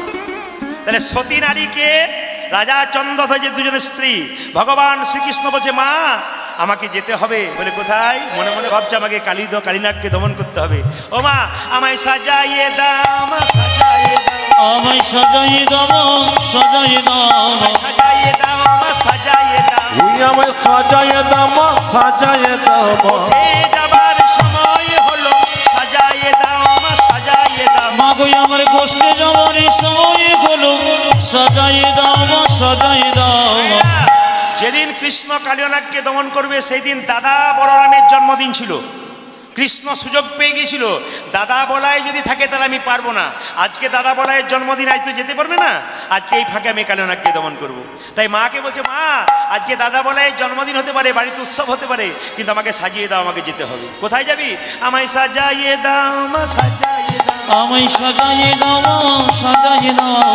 উঠে যাবার সময় হলো, সাজাইয়ে দাও, মা সাজাইয়ে তুই দাও। আমায় কোটি যাবার সময় হলো, সাজাইয়ে দাও মা, সাজাইয়ে দাও মা। সুদামে সুদামে দাঁড়াইয়ে আছি, সাজাইয়ে দাও, মা সাজাইয়ে দাও। ওই দেখি সিদামে সুদাম দাঁড়াইয়ে আছে, সাজাইয়ে দাও মা, সাজাইয়ে দাও। আমার সুদামে সুদামে দাঁড়াইয়ে আছি, সাজাইয়ে দাও, মা সাজাইয়ে দাও। আজ সিদামে সুদাম দাঁড়াইয়ে আছে, সাজাইয়ে দাও মা, সাজাইয়ে দাও মা। আরে যে ধৈর্য ধরে না মা, সাজাইয়ে দাও, মা সাজাইয়ে দাও। আমার আর যে ধৈর্য ধরে না মা, সাজাইয়ে দাও মা, সাজাইয়ে দাও। আমার আরে যে ধৈর্য ধরে না মা, সাজাইয়ে দাও, মা সাজাইয়ে দাও। পূজা জি আরে ধৈর্য ধরে না মা, সিদামে সুদামে দাঁড়াইয়ে পূজা আছে, কই আরে ধৈর্য ধরে না মা। সিদামে সুদামে দাঁড়াইয়ে পূজা আছে, জি আরে ধৈর্য ধরে না মা। সিদামে সুদামে দাঁড়াইয়ে তুই আছে। আমায় সাজাইয়ে দাও মা, সাজাইয়ে দাও মা। আচ্ছা আচ্ছা আচ্ছা আচ্ছা আচ্ছা, আপনাদের একটু কথা বলে যায় যে যেখানে বসে আছেন, আপনারা যারা কীর্তন শুনতে এসছেন, আমার দৃঢ় বিশ্বাস আপনারা আপনাদের ছেলে মেয়েদের জন্মদিন পালন করেন। জোরে বলুন হা না না, জোরে বলুন। কিন্তু এটাও আপনাদের হ্যাঁ বলতে হবে, আপনারা জন্মদিনে কেক কাটেন এবং মোমবাতি জ্বালান। আপনারা অনেকে হাঁও বলছেন আর না বলছেন না, গন্ডগোল কিছু আছে, চুপ থাকাটাই ভালো। আমি বলে দিই, আপনাদের ছেলে মেয়ের জন্মদিনে আপনারা কি করছেন? কেক কাটছেন আর মোমবাতি জ্বালাচ্ছেন, তাই তো আপনারা করছেন। কিন্তু এতজন কীর্তন শুনতে এসছেন, একজন হাত তুলে বলুন তো মোমবাতি কেন জ্বালানো হয় আর কেক কেন কাটা হয়? আপনার ছেলে পরীক্ষা দিতে যাচ্ছে, আপনি ছেলেকে ডিম খাওয়াতে পারবেন? জোরে বলুন হানা না। শুভ দিনে ডিম খেতে নাই, এটা আমাদের কথা আছে পূর্বপুরুষের। তো আপনার বাচ্চার যেদিন জন্মদিন হবে, আপনি যে কেকটা কাটছেন ওর ভেতরে কি আছে? আলু সেদ্ধ? হ্যাঁ, তাহলে কি আছে জোরে বলুন? ডিম আছে। না না, এদিকে বলছেন সবই বিষ আছে জানি তবু খাই, মানে জানি বিষ আছে তবু খাই। এটা আমাদের নয়, ওটা খ্রিস্টানদের বলে। যেটা আমি এখনই বললাম, যেটা আপনারা করছেন, সেটা আমরা নিজেরা কিছু খুঁজেই পাই না, কোন দিকে যাব, কোনটা করব। আমাদের ঘরেরটাকে ছেড়ে দিয়ে আমরা বাইরেরটাকে ধরতে চাই। মানে আমাদের বাবাকে বাবা না বলে শ্বশুর বাবাকে, ওটা না বলাই ভালো, অনেকে শ্বশুর বাবাকে বাবা বলে। আমাদের বাবাকে আগে সম্মান দিতে হবে, তারপর শ্বশুর বাবাকে, নাকি? ওটাও বাবা এটাও বাবা, কিন্তু আগে বাবাকে। দেখে নিন সবাই, মোমবাতি জ্বালিয়ে, বাবারে কি আনন্দ যখন মোমবাতি জ্বালাই, তখন বলে হ্যাপি বার্থডে টু ইউ। আমি এক জায়গায় গিয়েছিলাম, একজন মাস্টারমশাইয়ের বাড়ি, ওনার নাতির জন্মদিন হচ্ছে, কেক কাটে মোমবাতি হচ্ছে। আমি জিজ্ঞেস করলাম মাস্টারমশাইকে, এটা কি হচ্ছে? ওই সব দেখে দেখে করছি আর কি, মানে ও জানে না আর কি কেরো করছে। আমরা কিছু বুঝি না, খালি লোকের দেখে দেখে করি। সবচাইতে লজ্জার ব্যাপার এইটা আমাদের সনাতন ধর্মে যা বললো। কিন্তু দেখুন, মোমবাতি জ্বালানোর ব্যাপারে একজন সুন্দর উত্তর দিয়েছিল, বলেছিল মোমবাতি খ্রিস্টানরা জ্বালিয়ে নিভিয়ে দেয় কেন না, ছেলের ধরুন 12 বছর বয়স হয়েছে, আপনি জন্মদিন পালন করছেন, তাহলে 12টি মোমবাতি জ্বালিয়ে 12টি মোমবাতিকে নিভিয়ে দিতে হবে, তার মানে 12 বছর পেরিয়ে গেল। এটা শিক্ষা দিচ্ছে কি 12 বছর পেরিয়ে দিল। কিন্তু আমাদের শিক্ষাটা কি বলুন তো, বাচ্চার জন্মদিনে মা সকালবেলায় স্নান করে গোবিন্দের চরণে একটু পরমান্ন পায়েস তুলসী পাতা দিয়ে বাচ্চাকে দিয়ে বলল, কেক নয় বাবা, ভগবানের পরমান্ন প্রসাদ খা, যেন ভবিষ্যতে প্রসাদ ভোজি হতে পারে। এত সুন্দর জিনিসটাকে ত্যাগ করে আমরা অন্য জায়গায় চলে যাচ্ছি। 2 নম্বর, মোমবাতি নয়, ঘিয়ের প্রদীপ ভগবানের চরণে জ্বালিয়ে মা বলে, ঘি যেমন জল জল করে জ্বলছে, আমার ছেলের জীবন প্রদীপ যেন জল জল জল জল করে জ্বলে। কি শিক্ষা আছে সনাতন ধর্মে, আমরা এগুলোকে এখন ছুঁড়ে ফেলে দিচ্ছি। আমরা এমন এক জায়গায়, আমাদের বাচ্চাগুলোর কোনো দোষ নেই, এদেরকে আমি শেখাচ্ছি, এদেরকে তো আমরা শেখাচ্ছি, এদেরকে যেমন শেখাবেন এরা সেরকম শিখবে, একবার পাক্কা কথা, কোনো ভুল নাই। আমি আপনাদের সামনে বারবার বলবো, যদি সমাজ করতে চান, হিন্দু সনাতন ধর্মকে বাঁচাতে চান, তাহলে আমাদের সনাতন ধর্মে যা জিনিস আছে সেগুলোকে আবার উত্তোলন করুন, দেখুন আমাদের জীবন সুন্দর হবে। আমরা নকলের দিকে যাব না, আমরা আসলের দিকে যাব। ভগবান শ্রীকৃষ্ণ দেখলো, দাদা বলে, আচ্ছা মায়েরা, সাপের মাথায় একটা চক্র থাকে না, জোরে বলুন হ্যাঁ না না? সাপের মাথায় চক্র থাকে, ওটা শাস্ত্র অনুযায়ী বলছে ভগবান শ্রীকৃষ্ণের চরণ চিহ্ন। সাপের মাথাতে কৃষ্ণ নেচেছিল, কৃষ্ণের চরণ চিহ্ন হচ্ছে সাপের ওই মাথায় চক্র। আর সাপেদের জীব কাটা না গোটা, জোরে বলুন কাটা না গোটা? হাত দিয়ে দেখেছেন না কাছে গেছিলেন? কোনটা? হাত দিয়ে দেখেছেন? আচ্ছা, কাটা না গোটা, কাটা কেন? এটা তত্ত্ব আছে। গরুর তার মায়ের দাসিত্ব মোচন করবার জন্য স্বর্গ থেকে অমৃত আনতে গিয়েছিল, ওই অমৃতের ভাণ্ড কদম্ব বৃক্ষে বৃন্দাবনে রেখেছিল। আর সাপগুলো মনে মনে ভাবছিল, যদি একটুখানি অমৃত পড়ে যায় ঘাসের উপরে, আমরা চেটে চেটে খাবো, আমরা অমর হয়ে যাব। এই জন্য তারা চেটে চেটে খাচ্ছিল, কিন্তু অমৃত তো পেল না। যে ঘাসের উপরে চাটছিল জীব দিয়ে, সেই ঘাসটার নাম ছিল এরকা ঘাস, যাকে বলা হয় কুশ ঘাস। চাটতে চাটতে জীবটা দুটুকরো হয়ে গেছে, তখন থেকে সাপেদের জীব। এটা শাস্ত্র বলছে আর কি। ভগবান শ্রীকৃষ্ণ বলছে, মা আমাকে সাজিয়ে দাও। বলে, কোথায় যাবি? বলছে, মা তুমি তো আমার কথা ভাবছো, আমাকে আজকে দাদা বলায় জন্মদিন রাখবে, কিন্তু 9 লক্ষ ধেনু আমার জন্য অপেক্ষা করে আছে। তারা কি করবে? 9 লক্ষ ধেনুর দল যোগাবে তৃণদল। আজ 9 লক্ষ ধেনু দল কে যোগাবে তৃণদল। হ্যাঁ, 9 লক্ষ ধেনুর দল কে যোগাবে তৃণদল।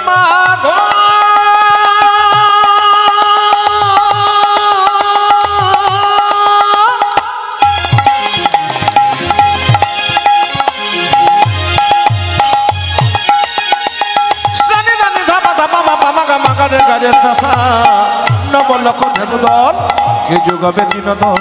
গৃহ মাঝে গৃহ মাঝে গৃহ মাঝে রহিতে না পারি, গৃহ মাঝে রহিতে না পারি, গৃহ মাঝে রহিতে না, গৃহ মাঝে রহিতে না পারি।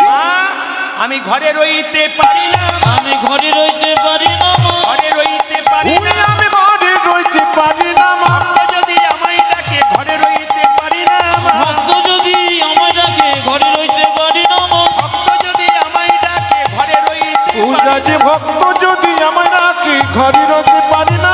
গৃহ মাঝে গৃহ মাঝে রহিতে না পারি, গৃহ মাঝে রহিতে না পারি, গৃহ মাঝে রহিতে না, গৃহ মাঝে রহিতে না পারি। কৃষ্ণকে বারবার মা যশোদা জিজ্ঞেস করছে, তুই কোথায় যাবি মা? মাগোই আমি, মা মাগোই আমি চড়াবো বাছুর।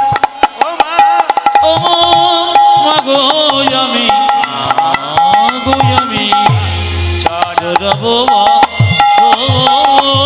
মাগোই আমি, মাগোই আমি চড়াবো বাছুর। আমি মাগোই চড়াবো বাছুর। পড়াইয়া দেহ ধরা মন্ত্র পড়ি বাঘি চূড়া, দেহ ধরা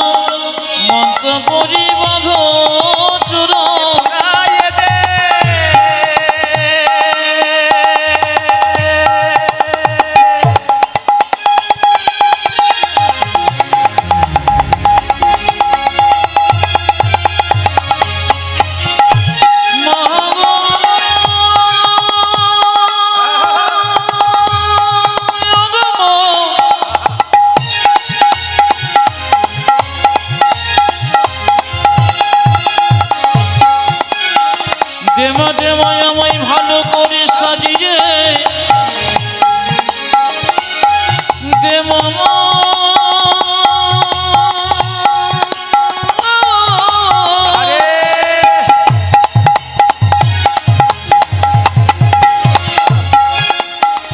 আমার এই গোষ্ঠী যাবার সময় ও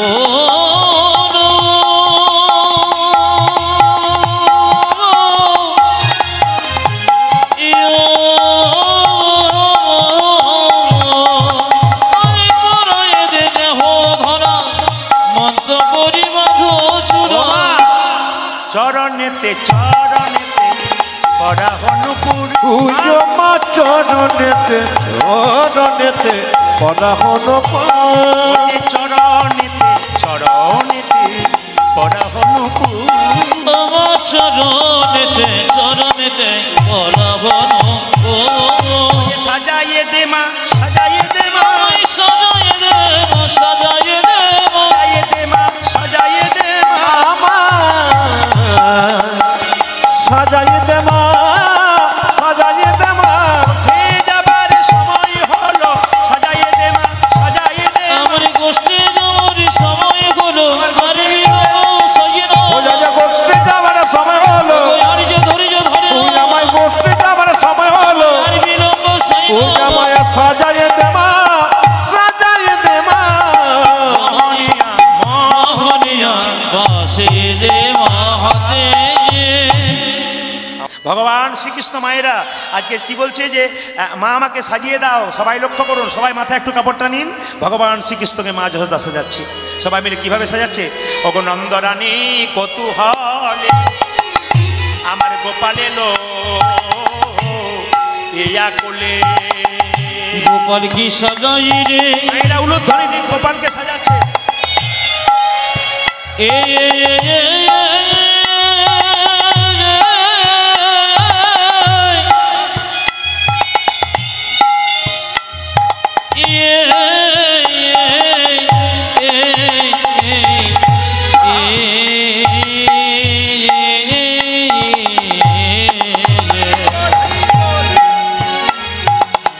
ওগো নন্দরনে কৌতূহলে কৌত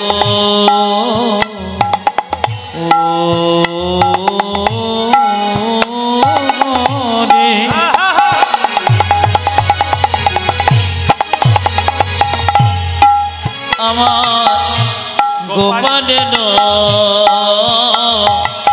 লয়ে যা কোলে আমার সাজায় রানী আপন। গোপালকে সাজা উলুধ্বনি দিন, ভগবান কৃষ্ণকে মা যশোদা সাজাচ্ছে, সবাই ভক্তি ভরে দর্শন করুন।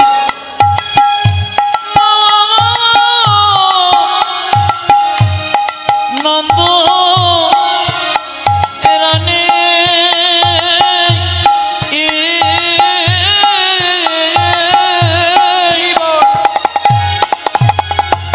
ওগো সাজাই মনো সাধে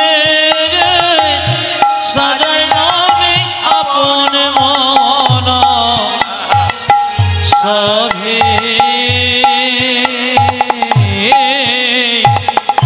সাজাই রানী আপন মন সাধে সাজায়ে দেয় মা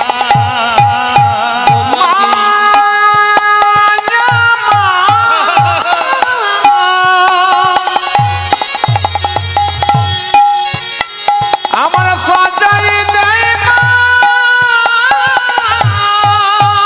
ও যে নন্দরানী কোলে লইয়ে সাজায়ে দেয় মায়ামে নন্দরানী কোলে লয়ে সাজায়ে দেয় মা গোপালকে মনের সাধে সাজায়ে দেয়। ও জানে নিজ গোপালকে মনে সাজে সাজাইয়ে দেয় মা নন্দরানী কোলে লইয়ে সাজায়ে দেয় মা নন্দরানী কোলে লয়ে আপন মনের সাধে সাধে নন্দরানী ও কোলে যাতে আপন মনে সাজে সাজে নন্দরানী ও কোলে দেখো আপন মনে সাজে সাজে নন্দরানী কোলে ওই লয়ে আমার আপন মনে সাজে মা সাজে নন্দরানী কোলে ওই আমার লয়ে আপন মনে সাজে মা নন্দরানী কোলে লয়ে আমার সাজাইয়ে দেয় মা ওগো সাজায় রানী আপন ও ও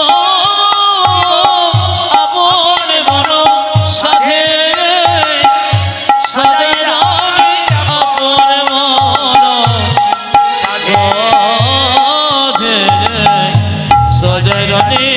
আপন মন সাধে। গোপালের কপালে তিলক দিয়ে দিলেন। আপনারা কপালে সবাই তিলক নিয়েছেন, আস্তে অনেকে নিয়েছেন অনেকে নেন নাই। সবার কাছে নিবেদন রইল, ভগবান শ্রীকৃষ্ণকে মা যশোদা যখন সাজাতেন কপালে একটা তিলক দিতেন, যেটা দিলে কিন্তু বাচ্চার আর কোনো বিপদ হয় না। আপনারা চেষ্টা করবেন আপনাদের বাচ্চাকে যশোমতী যে তিলক দিত, যে চন্দন দিত, আপনারা সেটা দেবেন। কি বলুন তো, আপনার হরিচন্দনের কি মৃত্তিকা, এই যে হরে কৃষ্ণ, আপনারা হরিচন্দনের মৃত্তিকা আপনার বাচ্চার কপালে দেবেন। প্রশ্ন করবেন হরিচন্দনের মৃত্তিকা কাকে বলে? তুলসী তলার কাঁচামাটি আর মায়ের স্তনদুগ্ধ একসঙ্গে মিশিয়ে ছেলের কপালে দিয়ে ছেলের কোনো বিপদ হয় না। এটা যশোমতী শেখাচ্ছে, আমি বলি নাই। যশোমতী তার কৃষ্ণকে যখন সাজাতো মা, তখন নিজের স্তনদুগ্ধ আর তুলসী তলার কাঁচামাটি একসঙ্গে মিশিয়ে গোপালের কপালে দিত। কেন? ছেলে যাতে বিপদ না হয়। আপনারা আপনাদের বাচ্চাকে বাইরে নিয়ে যাবেন, তখন কপালে কিন্তু হরিচন্দ্রের মৃত্তিকা দেবার চেষ্টা করবেন। আর আপনারা যারা কীর্তন শুনতে এসছেন তাদের কাছে নিবেদন রইল, একটা সদবা নারীর লক্ষণ কি? সিঁথির সিঁদুর, হাতের শাখা, হাতের নোয়া, এগুলো হচ্ছে একটা সদবাণীর লক্ষণ। একজন ভক্তের লক্ষণ কি বলুন তো?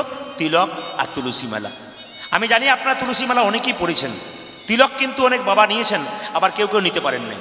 আমি আপনাদের বলবো তিলক আপনারা নেবেন, তবে বলে রাখি আমাদের মতো তিলক যদি কেউ না নিতে পারেন, তিলকটার তত্ত্ব একটা আছে, আপনারা সবাই শুনবেন। এই যে তিলক দেখতে পাচ্ছেন ডান দিকের দাগটা, এটার নাম ব্রহ্মা।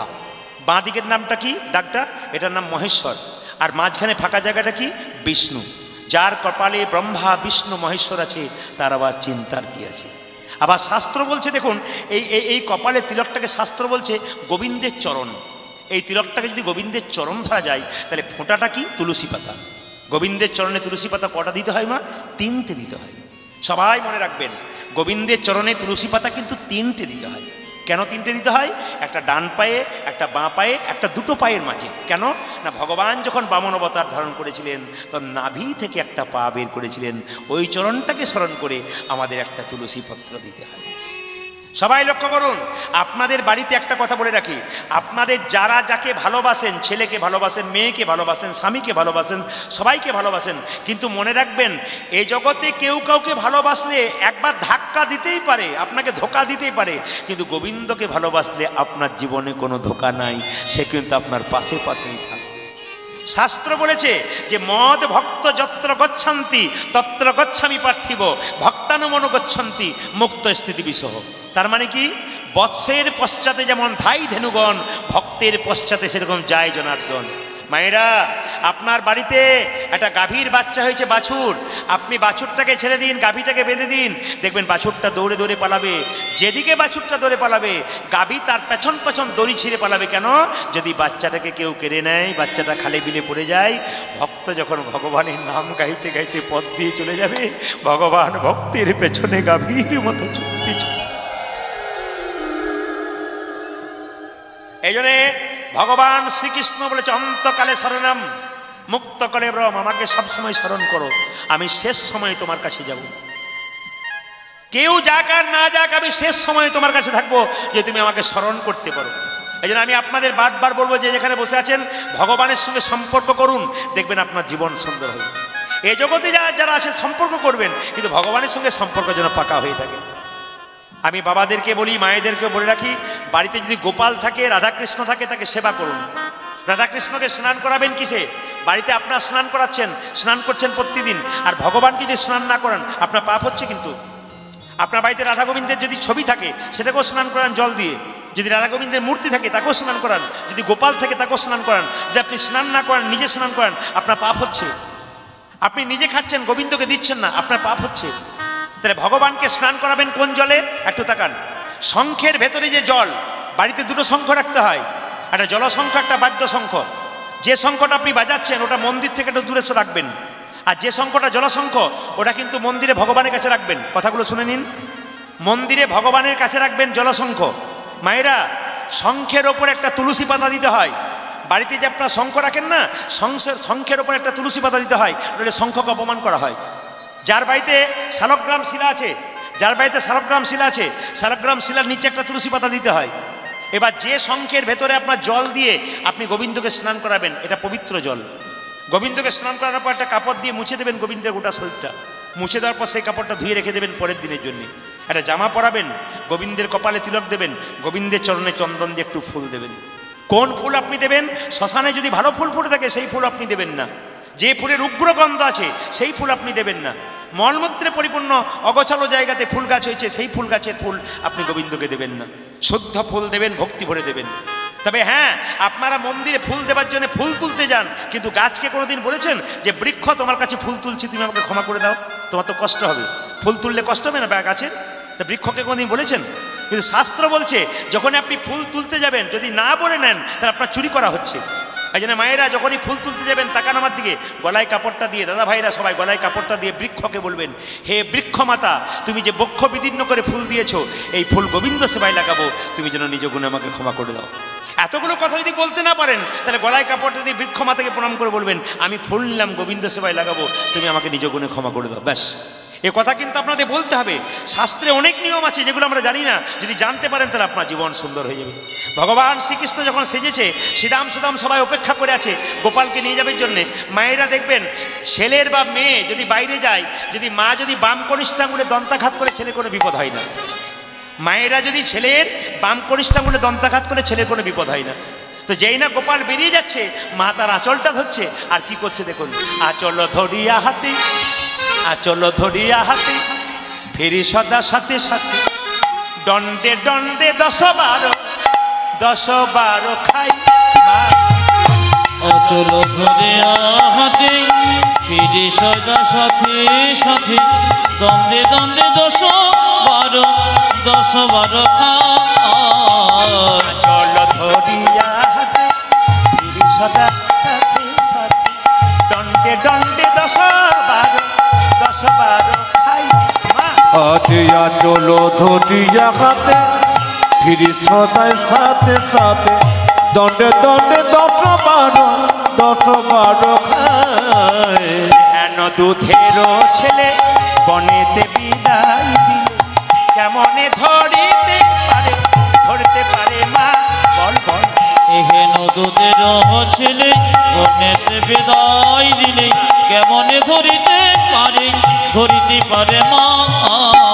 হেন দুধের ছেলে বনেতে বিদায় দিলে, কেমনে ধরিতে পারে, ধরতে পারে মা, বল। আরে এহেন দুধের ছেলে বনেতে বিদায় দিয়ে, কেমনে ধরিতে পারে, ধরতে পারে কানাই, আমি কেমন করে রইব, আমি কেমন করে রইব, কেমন করে রইব, ওই আমি কেমন করে রইব, বনে বিদায় দিলে, কেমন করে রইব, আজি তোরে মনে বিদায় দিলে, কেমন করে রইব, আমি তোরে বনে বিদায় দিলে, কেমন করে রইব। তুই আমি তোরে বনে বিদায় দিয়ে, কেমন করে রইব।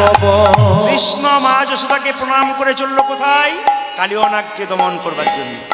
আমি আপনাদের বলতে চাই, আপনারা যারা কীর্তন শুনতে এসছেন, কৃষ্ণ কালিয়নাগকে দমন করতে যাবে তার আগে বলে রাখি, আমাদের হিন্দুদের 12 মাসে 13টি পার্বণ আছে। জোরে বলুন হ্যাঁ না না, আছে কি না? আমি বলতে চাইছি এগুলোকে নষ্ট করে দেবেন না, পাশ্চাত্য শিক্ষায় শিক্ষিত হই। বারবার বলবো, পাশ্চাত্য শিক্ষাকে নিজের কাছে নিয়ে আপনারা এগুলোকে নষ্ট করে দেবেন না, এগুলোকে ধরে রাখবেন। প্রাচীন মায়েরা, প্রাচীন বাবারা যে রীতি নিয়ম করেছে সেগুলোকে আপনারা মানুন, নইলে অসুবিধা আছে। আচ্ছা, আপনারা সবাই লক্ষ্য করুন, হ্যাঁ, আমাদের মাঘী পূর্ণিমা বলে একটা পূর্ণিমা আছে না? ক তারিখ হচ্ছে? 29শে মাঘ দেখবেন মাঘী পূর্ণিমা হচ্ছে। মায়েরা সবাই লক্ষ্য করুন, এই দিনটা কিন্তু খুব দামি দিন। গত পরশু তারিখে সরস্বতী পুজো হয়ে গেছে, ওই দিন কিন্তু একটা স্নান হয়ে গেল। কি স্নান বলুন তো? শাহী স্নান, মহাকুম্ভে। জেনে বলুন হ্যাঁ না না, মহাকুম্ভে শাহী স্নান হয়ে গেল। মহাকুম্ভ কত বছর পর পর হয়? মহাকুম্ভ মেলা 144 বছর পর পর।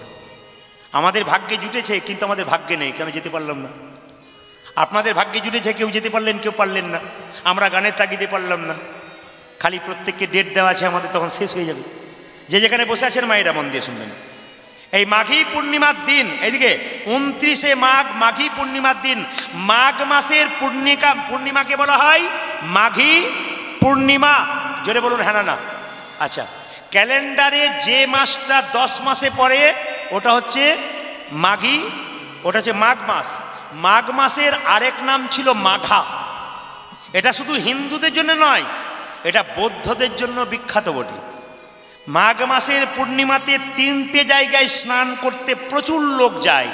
একটা গঙ্গা, একটা যমুনা, একটা গোদাবরী। এই গঙ্গা, যমুনা, গোদাবরীতে স্নান করলে মাঘ মাসে, মাঘী পূর্ণিমার দিনে, এ শাস্ত্র বলছে শরীরের পাপ ধুয়ে যায় আর বহু সমস্যার সমাধান হয় যদি মাঘী পূর্ণিমাতে কেউ স্নান করতে পারে।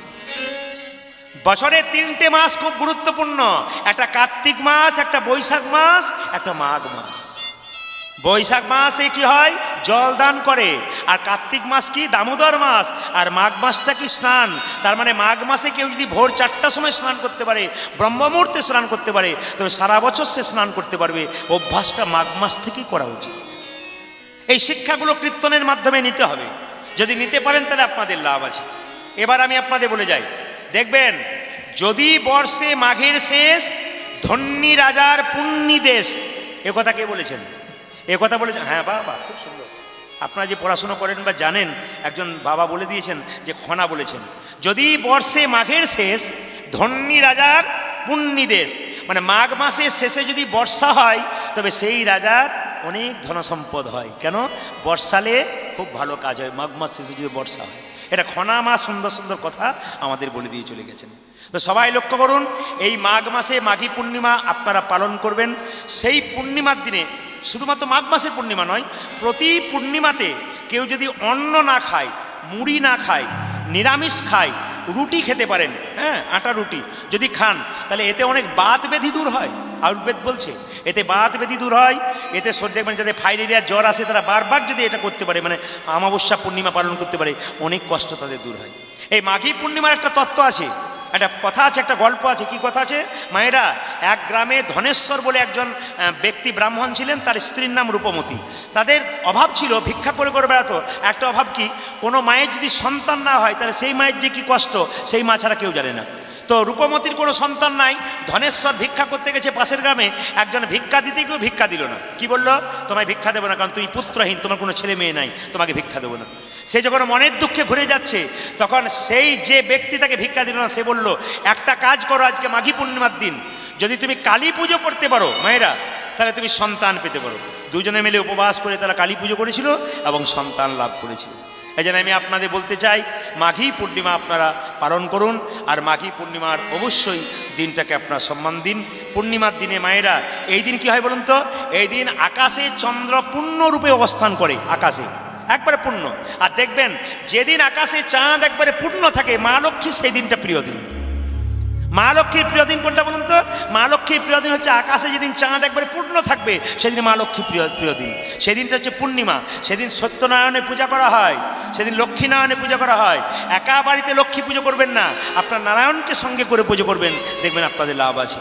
তাই মাঘী পূর্ণিমার দিনটা সবাই পালন করুন। সবাই মিলে বলুন, মাঘী পূর্ণিমা কি? মাঘী পূর্ণিমা কি? মাঘী পূর্ণিমা কি? মাঘী পূর্ণিমা কি? এই দিন দেখবেন মহাকুম্ভে স্নান করে। আর মহাকুম্ভে যে 6টা স্নান ছিল, একটা স্নান কিন্তু আর বাকি আছে। কোন দিন বলুন তো? কারো জানা আছে? শিবরাত্রির দিনে। শিবরাত্রির দিনে শেষ স্নানটা হবে, কিন্তু বাকি আছে। দেখবেন 6 বছর পর যে মেলাটা হয় ওটা কুম্ভ মেলা, আর 12 বছর পর যেটা মেলা হয় ওটা হচ্ছে 6 বছর পর পর অর্ধকুম্ভ, আর 12 বছর পর পর পূর্ণকুম্ভ, আর 144 বছর পর পর মহাকুম্ভের মিলন হয়, মেলা হয়। তাই প্রয়াগে হচ্ছে গঙ্গা যমুনা সরস্বতীর মহাসঙ্গমে এই মেলা হচ্ছে। আপনারা যদি দূর যেতে না পেরেছেন, দূর থেকে প্রণাম করবেন, আপনাদের লাভ কিছু হয়ে যাবে। ভগবান শ্রীকৃষ্ণ মাকে প্রণাম করে বলছে, মা এবার যাই। বলে কোথায়? গোষ্ঠীমায় যেতে হবে। তাই মা কি করছে? যেই না মাকে প্রণাম করবে, দাদা বলাইয়ের জন্মদিন, আজকে যাবো কেন বলতো? আজকে দাদা বলাই থাকলে কালিয়নাথকে দমন করতে পারবো না। শনি রে সুবল, আমার মনেরও কথা, কালী দহন রয়েছে যথা।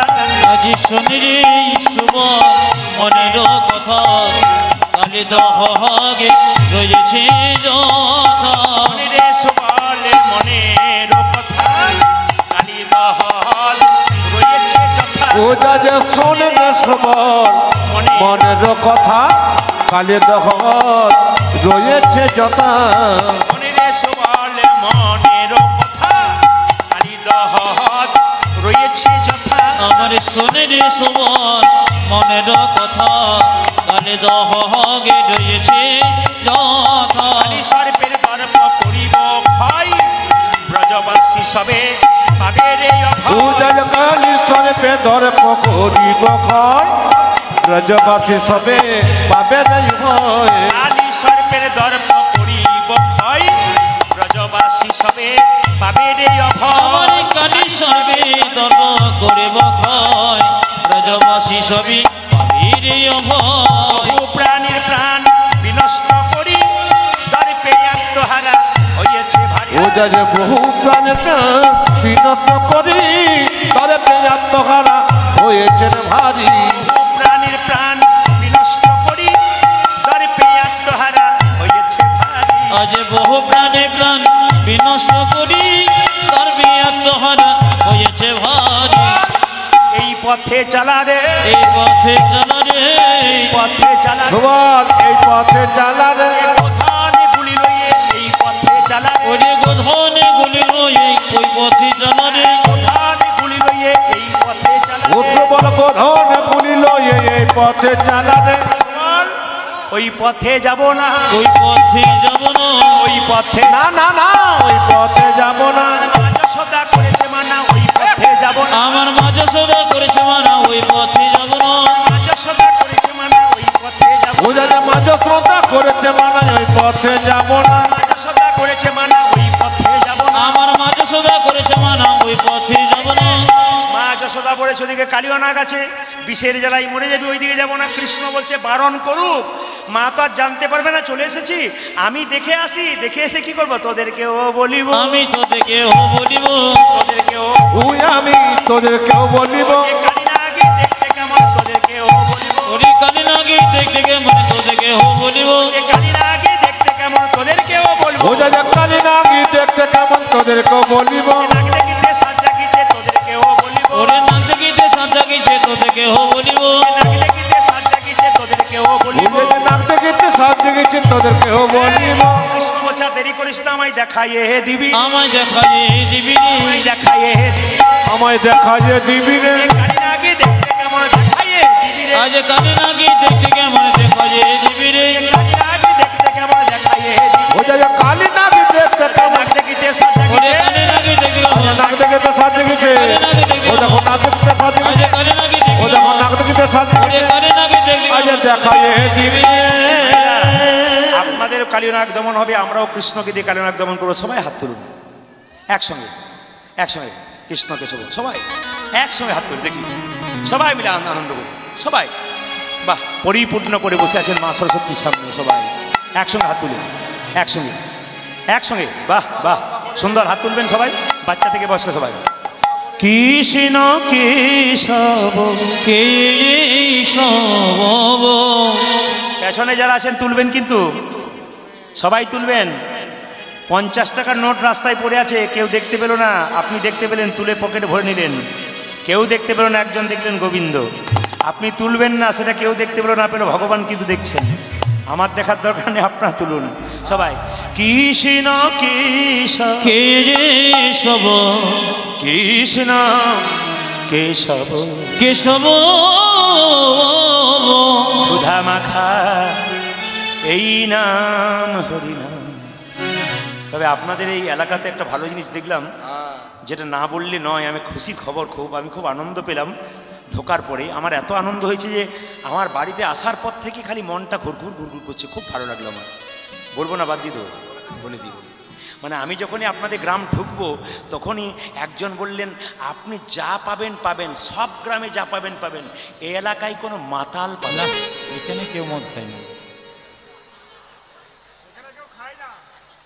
আপনাদের হাসিতেই বুঝতে পেরেছি পার্টি আছে এইদিকে হাসিতেই বুঝতে পেরেছি কেন আমি ত্রিপুরাতে যখন এই কথাটি বলেছি তখন ত্রিপুরা মায়েরা বাবার কি কাপড়টি মানে ওইখানেও পার্টি চলে আর কি মানে জগাই মাথায় কোনো জায়গায় বাদ রাখে নাই সবাইকে একবার মাথায় হাত বুলিয়ে দিয়ে গেছে খা বাপ খা আর কি আবার দেখবেন অনেকে দেখবেন দুর্গা পুজোর সময় বা পুজোর সময় ছেলে যদি খেয়ে ফেলে না ওর মাকে বলে অনিলের মা এখানে অনিল থাকলে কিছু মনে করবেন না যদি মিলে যায় অনিলের মা অনিল যে আজকে খেয়েছে একটু পুজো বলে খেয়ে ফেলেছে মানে কি সুন্দর অনিলের মা বলছে পুজো পারবো না, একটু খেয়ে ফেলেছি। নিয়ে একদিন অনিলের মা অনিলকে পয়সা চেয়ে, অনিলের মাকে অনিল পয়সা চেয়েছে, মা দেয় নাই, অনিলের মাকে মেরেছে। নিয়ে অনিলের মাকে একজন জিজ্ঞেস করছে তোমার ছেলে নাকি তোমাকে মেরেছে? একটু খেয়ে ফেলেছে তাই মেরেছে। মানে কোনো অসুবিধা নাই, না কিছুতেই অসুবিধা নাই, মারলেও অসুবিধা নাই। কোন এই দিকে তাকাবেন, আপনার এলাকায় মাতাল নাই আমি বললাম, কিন্তু যেই না আমি ছোট নলদহ ঢুকতে যাব তার 1/2 কিলোমিটার দূরে গাড়িটা আমার ড্রাইভার দাঁড়িয়েছে, আর একজন টলতে টলতে এসে বলছে আপনি না প্রদীপ বাবু। আমি তখন বুঝতে পেরেছি পার্টি আছে। কীর্তনে যে কি রস আছে, এ সারা রাত্রি হলেও শেষ হবে না। কেন? কীর্তনে সব রকম চাই, নইলে গন্ডগোল আছে না। কি বলছেন আপনি? মানে একটা রান্না করলে খাবারে যেমন সব মাল মশলা চাই, নইলে অসুবিধা আছে। শুধু ডাল ভাত দিলে হবে না, চাটনিও চাই না। কি বলছেন? পাঁপড়ও চাই, দইও চাই। আমার বাবা আমাকে বলতেন, আমার বাবা ডাক্তার ছিলেন, উনি বলতেন কীর্তন করবি, আমার খুব পছন্দ নেই, তুই কীর্তন কর, শিক্ষক হয় স্কুলে, তোর অসুবিধা নেই। 7 জন আমরা ইংরেজিতে এমএ করেছিলাম, 6 জন শিক্ষক শিক্ষিকা, আমি হই নাই। ওরা বলেছিল যে তুই তো সরকারি চাকরি নিলে, আমরা নিলাম। বললাম তোরা তো সরকারি চাকর হলি, আর আমি এমন একজনের চাকর হলাম যার জন্য গোবিন্দের কৃপায় সাধুগুরু বৈষ্ণবের চরণ ধুলি মাথায়। তো বাবা বলেছিল বাচ্চা ছেলেরা ওষুধ খেতে যায় না, চিনি মিশিয়ে দিই তবে খাই, বাবা বলেছিল। সেরকম যখন শাস্ত্রের কথা বলবি রেফারেন্স দিবি, শাস্ত্রের প্রমাণ একবারে কোথায় কি লেখা আছে, কিন্তু মাঝে মাঝে একটু চিনি মেশাবি, নইলে কিন্তু অসুবিধা আছে। তো চিনি আপনাদের মেশাতে হয়। একবারে সত্যিকারের ঘটনা, একজন এসে বলছে প্রদীপ বাবু আপনি না? হ্যাঁ হ্যাঁ, আজ তো আপনার কীর্তন শুনতে উনি এসেছেন বলেই বলছেন, থাকুন দাঁড়িয়ে। মানে উনি আমাকে এমনি করে ইশারা করেছেন বলে মনে পড়ে গেল বলে বললেন, কিন্তু কেউ দেখতে পেলেন না ওনাকে আমি ইশারা করে, উনি কিন্তু ইশারা করে দিয়েছেন, দাদা আমি এসেছি, উনি এসছেন নাকি। তো সবাই লক্ষ্য করুন, উনি আমাকে বলছেন প্রদীপ বাবু বলে কি কীর্তন আপনি করবেন ঠিক কথা, কিন্তু আমার স্ত্রী না আপনার কীর্তন সবসময় শোনে, ঝগড়া হয় আপনাকে নিয়ে, খালি ওটা নিয়ে। এখন সব কথা হয়ে গেল, শেষে বলছে একটি কবিতা আপনি বলুন। বলুন দেখুন 1টা-1:30 বাজছে, আমাকে খেতে হবে, শুতে হবে, কালকে রাত 3টের সময় আমি শুয়েছি, এখন যদি 2 ঘন্টা না ঘুমানো হয় তাহলে অসুবিধা আছে। তখন বললেন যে না আপনাকে একটা কবিতা বলতে হবে। আমার তুমি একটা বলো, আমি শুনে চলে যাই। উনি তখন বলছেন একটি বলবো? বলে হ্যাঁ বলো। দেখুন আপনাদের এলাকায় মানে মাতাল্লা যে এত সুন্দর কবিতা বলে আমার জানা ছিল না। উনি বলছেন আপেলে পোকা, দুধে জল, বিড়িতে শক্তি, আর মদে বল। কি সুন্দর কবিতা দেখুন, বলছে আপেলে পোকা, কত সত্যি কথা বলছে দেখুন। আপেলে পোকা, দুধে জল, বিড়িতে শক্তি, আর মদে বল। মাতাল কিন্তু লাইনে কথা বলে। কালকে যেখানে গাইছিলাম একজন মাতাল আসরে উঠে গেছে, আর ছেলেগুলো দৌড়ে গেছে, কম বয়স ছিল তো, খুব রাগিদার। এই ওসব কি বলছো তুমি? আর উনি খেলে বলছেন প্রদীপ বাবু কীর্তন করছেন, আমাকে বোঝান। বললাম কি বলুন? ওরা ছেলেগুলো সব দৌড়ে যাচ্ছে, বলতে দাও বলতে দাও। তখন ছেলে ভদ্রলোক বলছে আচ্ছা যে হরিনাম করে সেও মরে, আর যে করে না সেও মরে, করলেও যদি মরে, না করলেও যদি মরে, না করাটাই। কত পাকা কথা বুঝতে পারছেন তো? কেউ করে নাই, পার্টি করে দিয়েছে আর কি। তো আমি বললাম দেখো বিড়ালের যখন বাচ্চা হয় তখন বিড়াল কি করে, বাচ্চাকে দেখবেন কোলে করে নিয়ে যায়। আমি যাই না বলেছি কোলে করে নিয়ে যায়, মায়ের বলছে হ্যাঁ হ্যাঁ বলছি কোলে করে নিয়ে যায়। যখন বাচ্চাকে নিয়ে যায় তখন কোথায় নিয়ে যায়? মুখে করে নিয়ে যায়। আবার ইঁদুরকে নিয়ে যায় তখন জোরে বলুন, মুখে করে নিয়ে যায়। দুটো নিয়ে যাওয়া কি এক? দুটো নিয়ে যায় এক। তাহলে ভগবানের ভক্ত যারা তাদেরকে ভগবান নিয়ে যায়, আর অভক্ত তাদেরকে নিয়ে যায়। অভক্ত নিয়ে যায় ইঁদুরের মতো কষ্ট দিতে দিতে, আর ভক্তকে নিয়ে যায় প্রেম সে নিতাই গৌর হরি। তো যেই না আমাকে বলেছে হ্যাঁ হ্যাঁ হ্যাঁ একটু বন্ধ করুন, আপেলে পোকা, দুধে জল, বিড়িতে শক্তি, মদে বল, আমাকে বলছে আপনাকে এক লাইন বলতে হবে। আমার কবিতা মনে নেই, আমার জানাও নেই। না আপনি বলুন। আমার তুমি কি খাও বলো? তো বলছে আমি জেডি খাই। বললাম খাবে জেডি, ফুলবে বডি, শ্মশান তোমার জন্য রেডি। উনি বলেছিলেন আমি আর যাবো না, কিন্তু তবু এসেছেন। নমস্কার আপনাকে, ঠাকুর। সবাই লক্ষ্য করুন, সবাই মিলে হাত তুলুন একসঙ্গে একসঙ্গে একসঙ্গে, কেউ দেখতে পায় না, অসুবিধা নেই, হাত তুলুন। কৃষ্ণ কেশব কৃষ্ণ কেশব সুধা মাখা এই নাম হরি বল, মধু মাখা এই নাম। হরি কৃষ্ণ কেশব কৃষ্ণ মধু সুধা মাখা রে নাম, হরে নাম, মধু মাখা এই নাম নাম নাম। কৃষ্ণ কেশব কৃষ্ণ কেশব সুধা মাখা এই নাম, হরি নাম, মধু মাখা এই নাম নাম। উলধ্বনি উলধ্বনি। কৃষ্ণ কেশব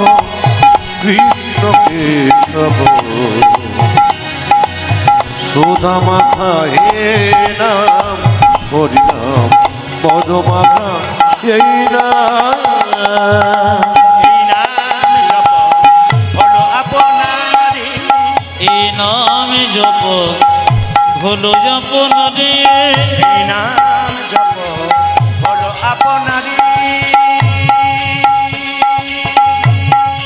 এই হরি না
যাবে গোদরে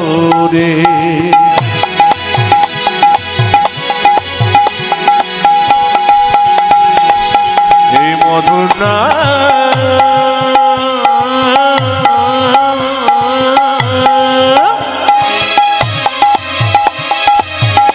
এই কৃষ্ণ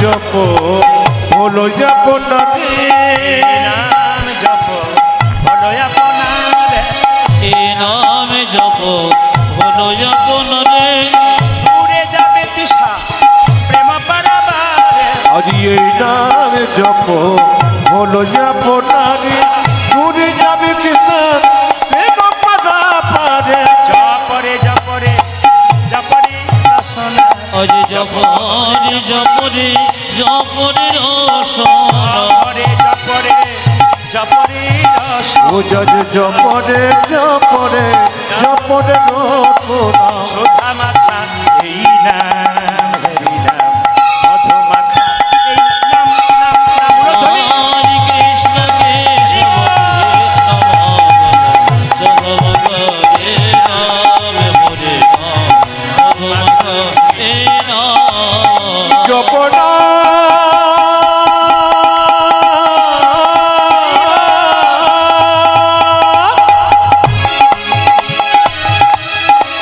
বল কৃষ্ণ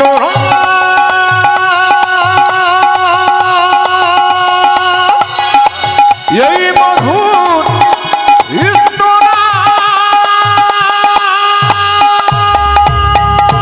রাধা রানী কি বাহ বাহ শ্যাম সুন্দর কি মদন মোহন কি সাতিহারা সংঘ কি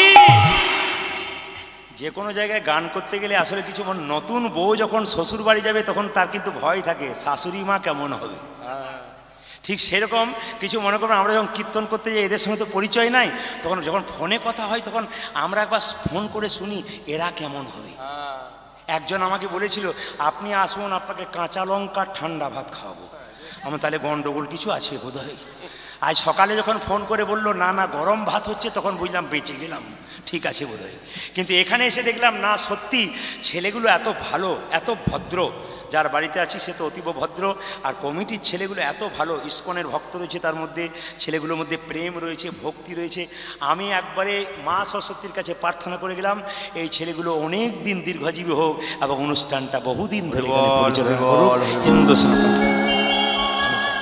মানে এত এত ভালো লেগেছে এই ছেলেগুলোকে, এত ভালো লেগেছে, খুব মন দিয়ে বলছি, খুব হৃদয় থেকে বললাম।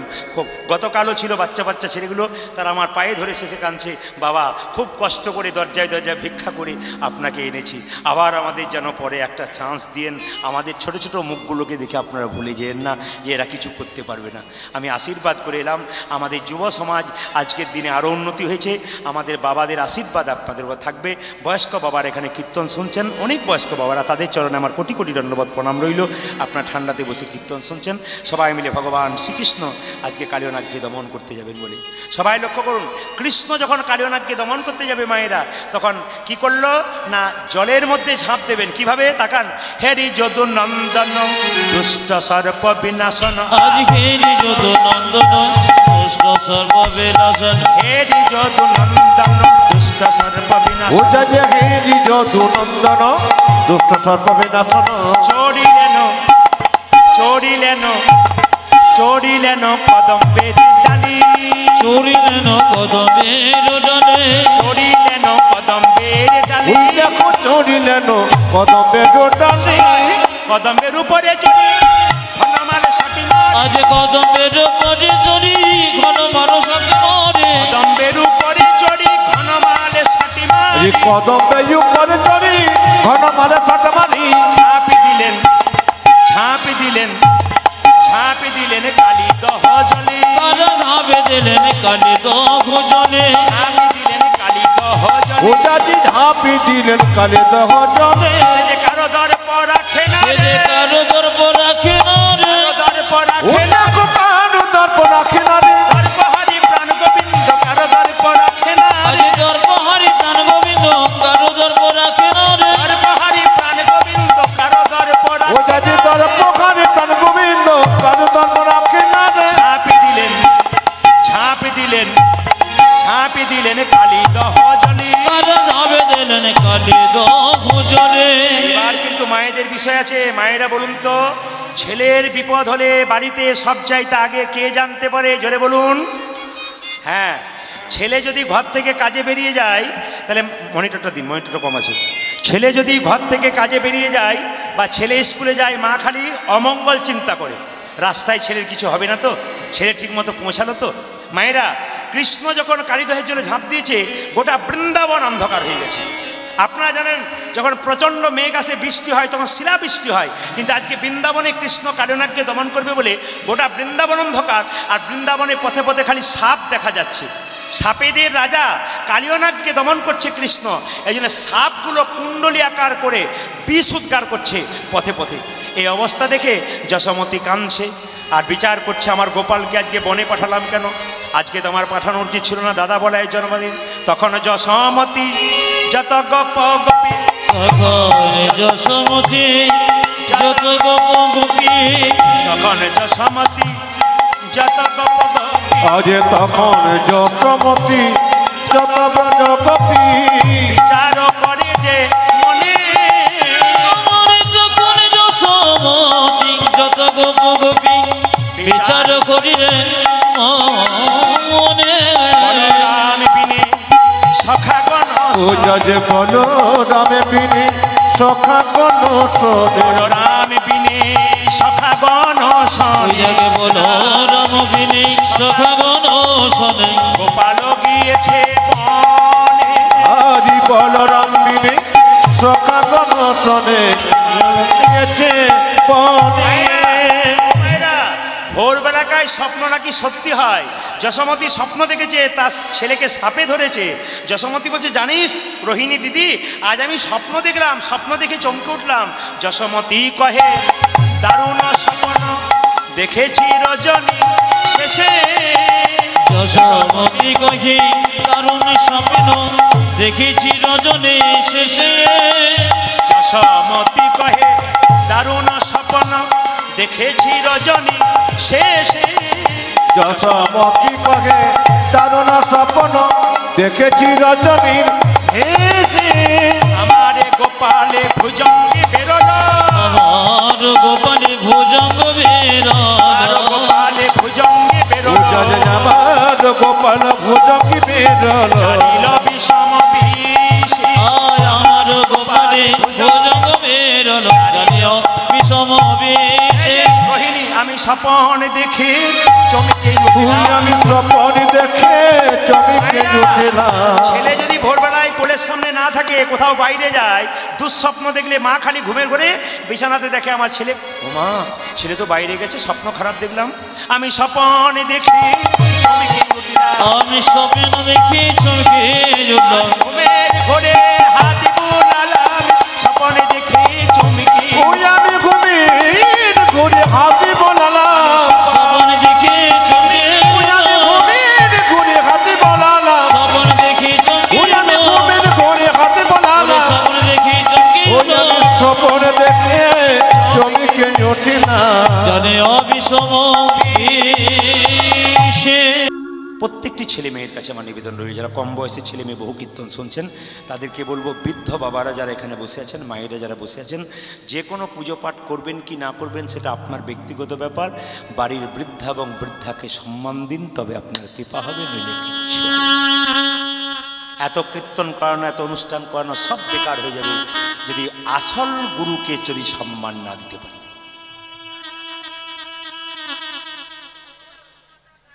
ও আচ্ছা, গুরু মাতা গুরু পিতা গানটা ওটা গৌরচন্দ্রীকে তো পেরিয়ে গেছে তো, বেশ ঠিক আছে, হবে হবে, আপনার কথা রাখবেন। মায়েরা সবাই লক্ষ্য করুন, বৃদ্ধ বাবাকে আর বৃদ্ধা মাকে যদি বাড়িতে কেউ সম্মান না দিতে পারে, আর যতই কীর্তন শুনুন আর কীর্তন করুন, আপনার জীবনে কোনো লাভ হবে না। আপনার বাড়িতে বাবা বেঁচে থাকা আর মা বেঁচে থাকা, তার যে কি দাম আছে, একমাত্র এখন বেঁচে আছে আপনারা বুঝছেন না, যেদিন চলে যাবে সেদিন বুঝবেন যে বাবা মা বেঁচে থাকার লাভটা কি। আসতে বাবা, মায়ের মতো আপন কেউ হয় না,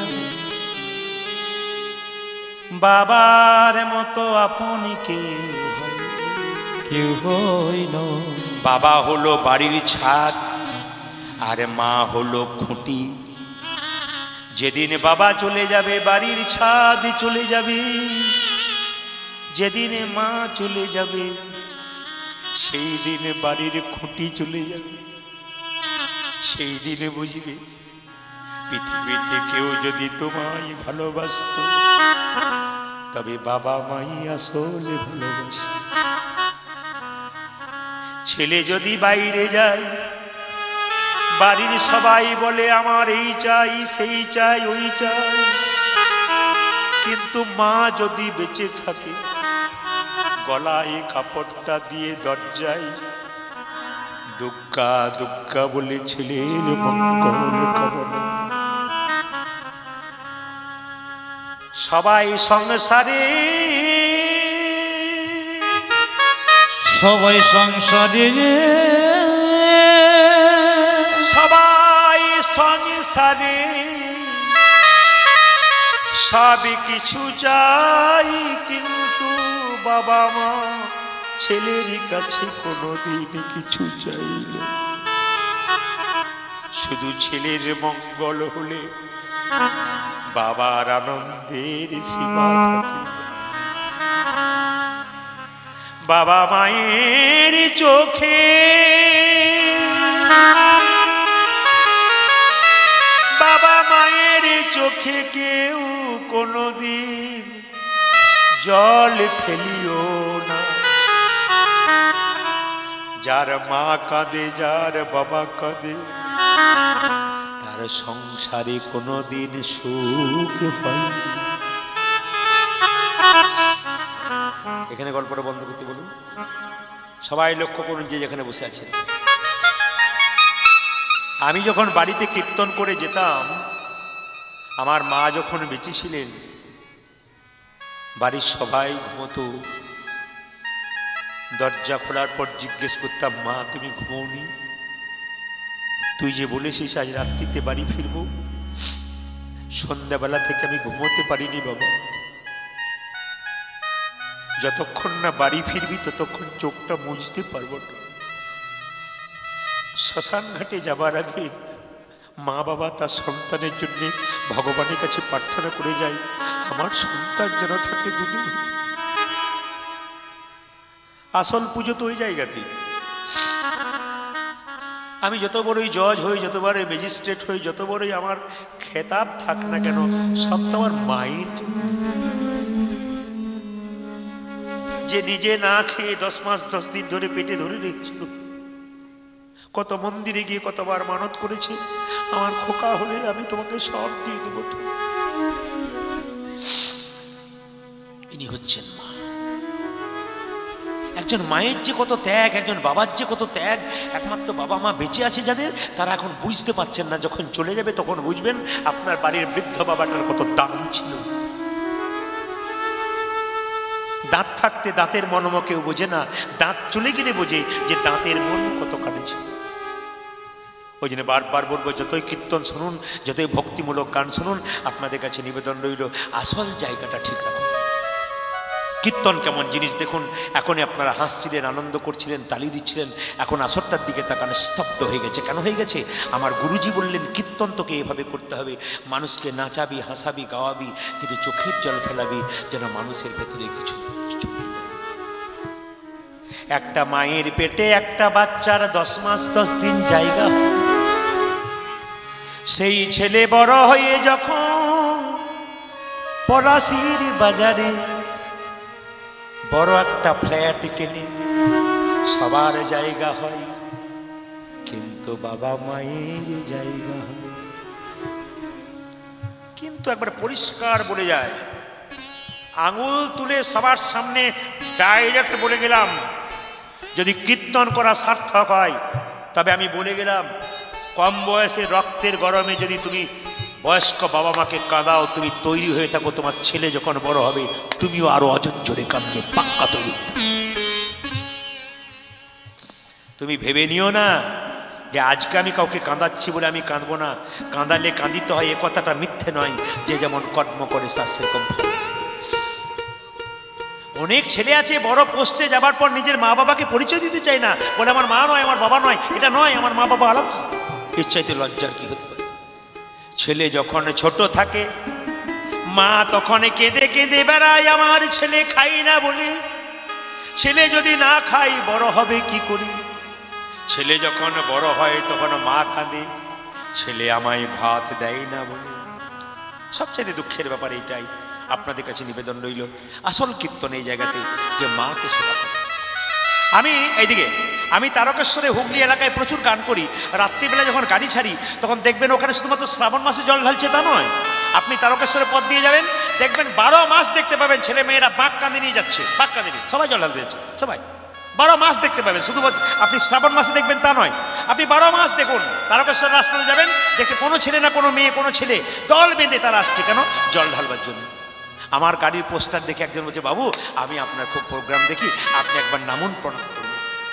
তো জিজ্ঞেস করলাম, হ্যাঁ গো, তুমি যে বাঁক কাঁদে নিয়ে জল দিতে যাচ্ছ বাবাকে, তোমার বাবা কি করে? বলে আমার বাবা চাষিবাসী মানুষ। বলে গ্রীষ্মকালে তোমার বাবা যখন চাষবাস করে বাড়ি ফিরে তখন তোমার বাবাকে একটু জল দিয়েছিল তো? বলে না তো দিইনি। তোমার বাবা যখন অসুস্থ অবস্থায় পড়েছিল বাবাকে একটা জল দিয়েছিলে? বলে না দিইনি।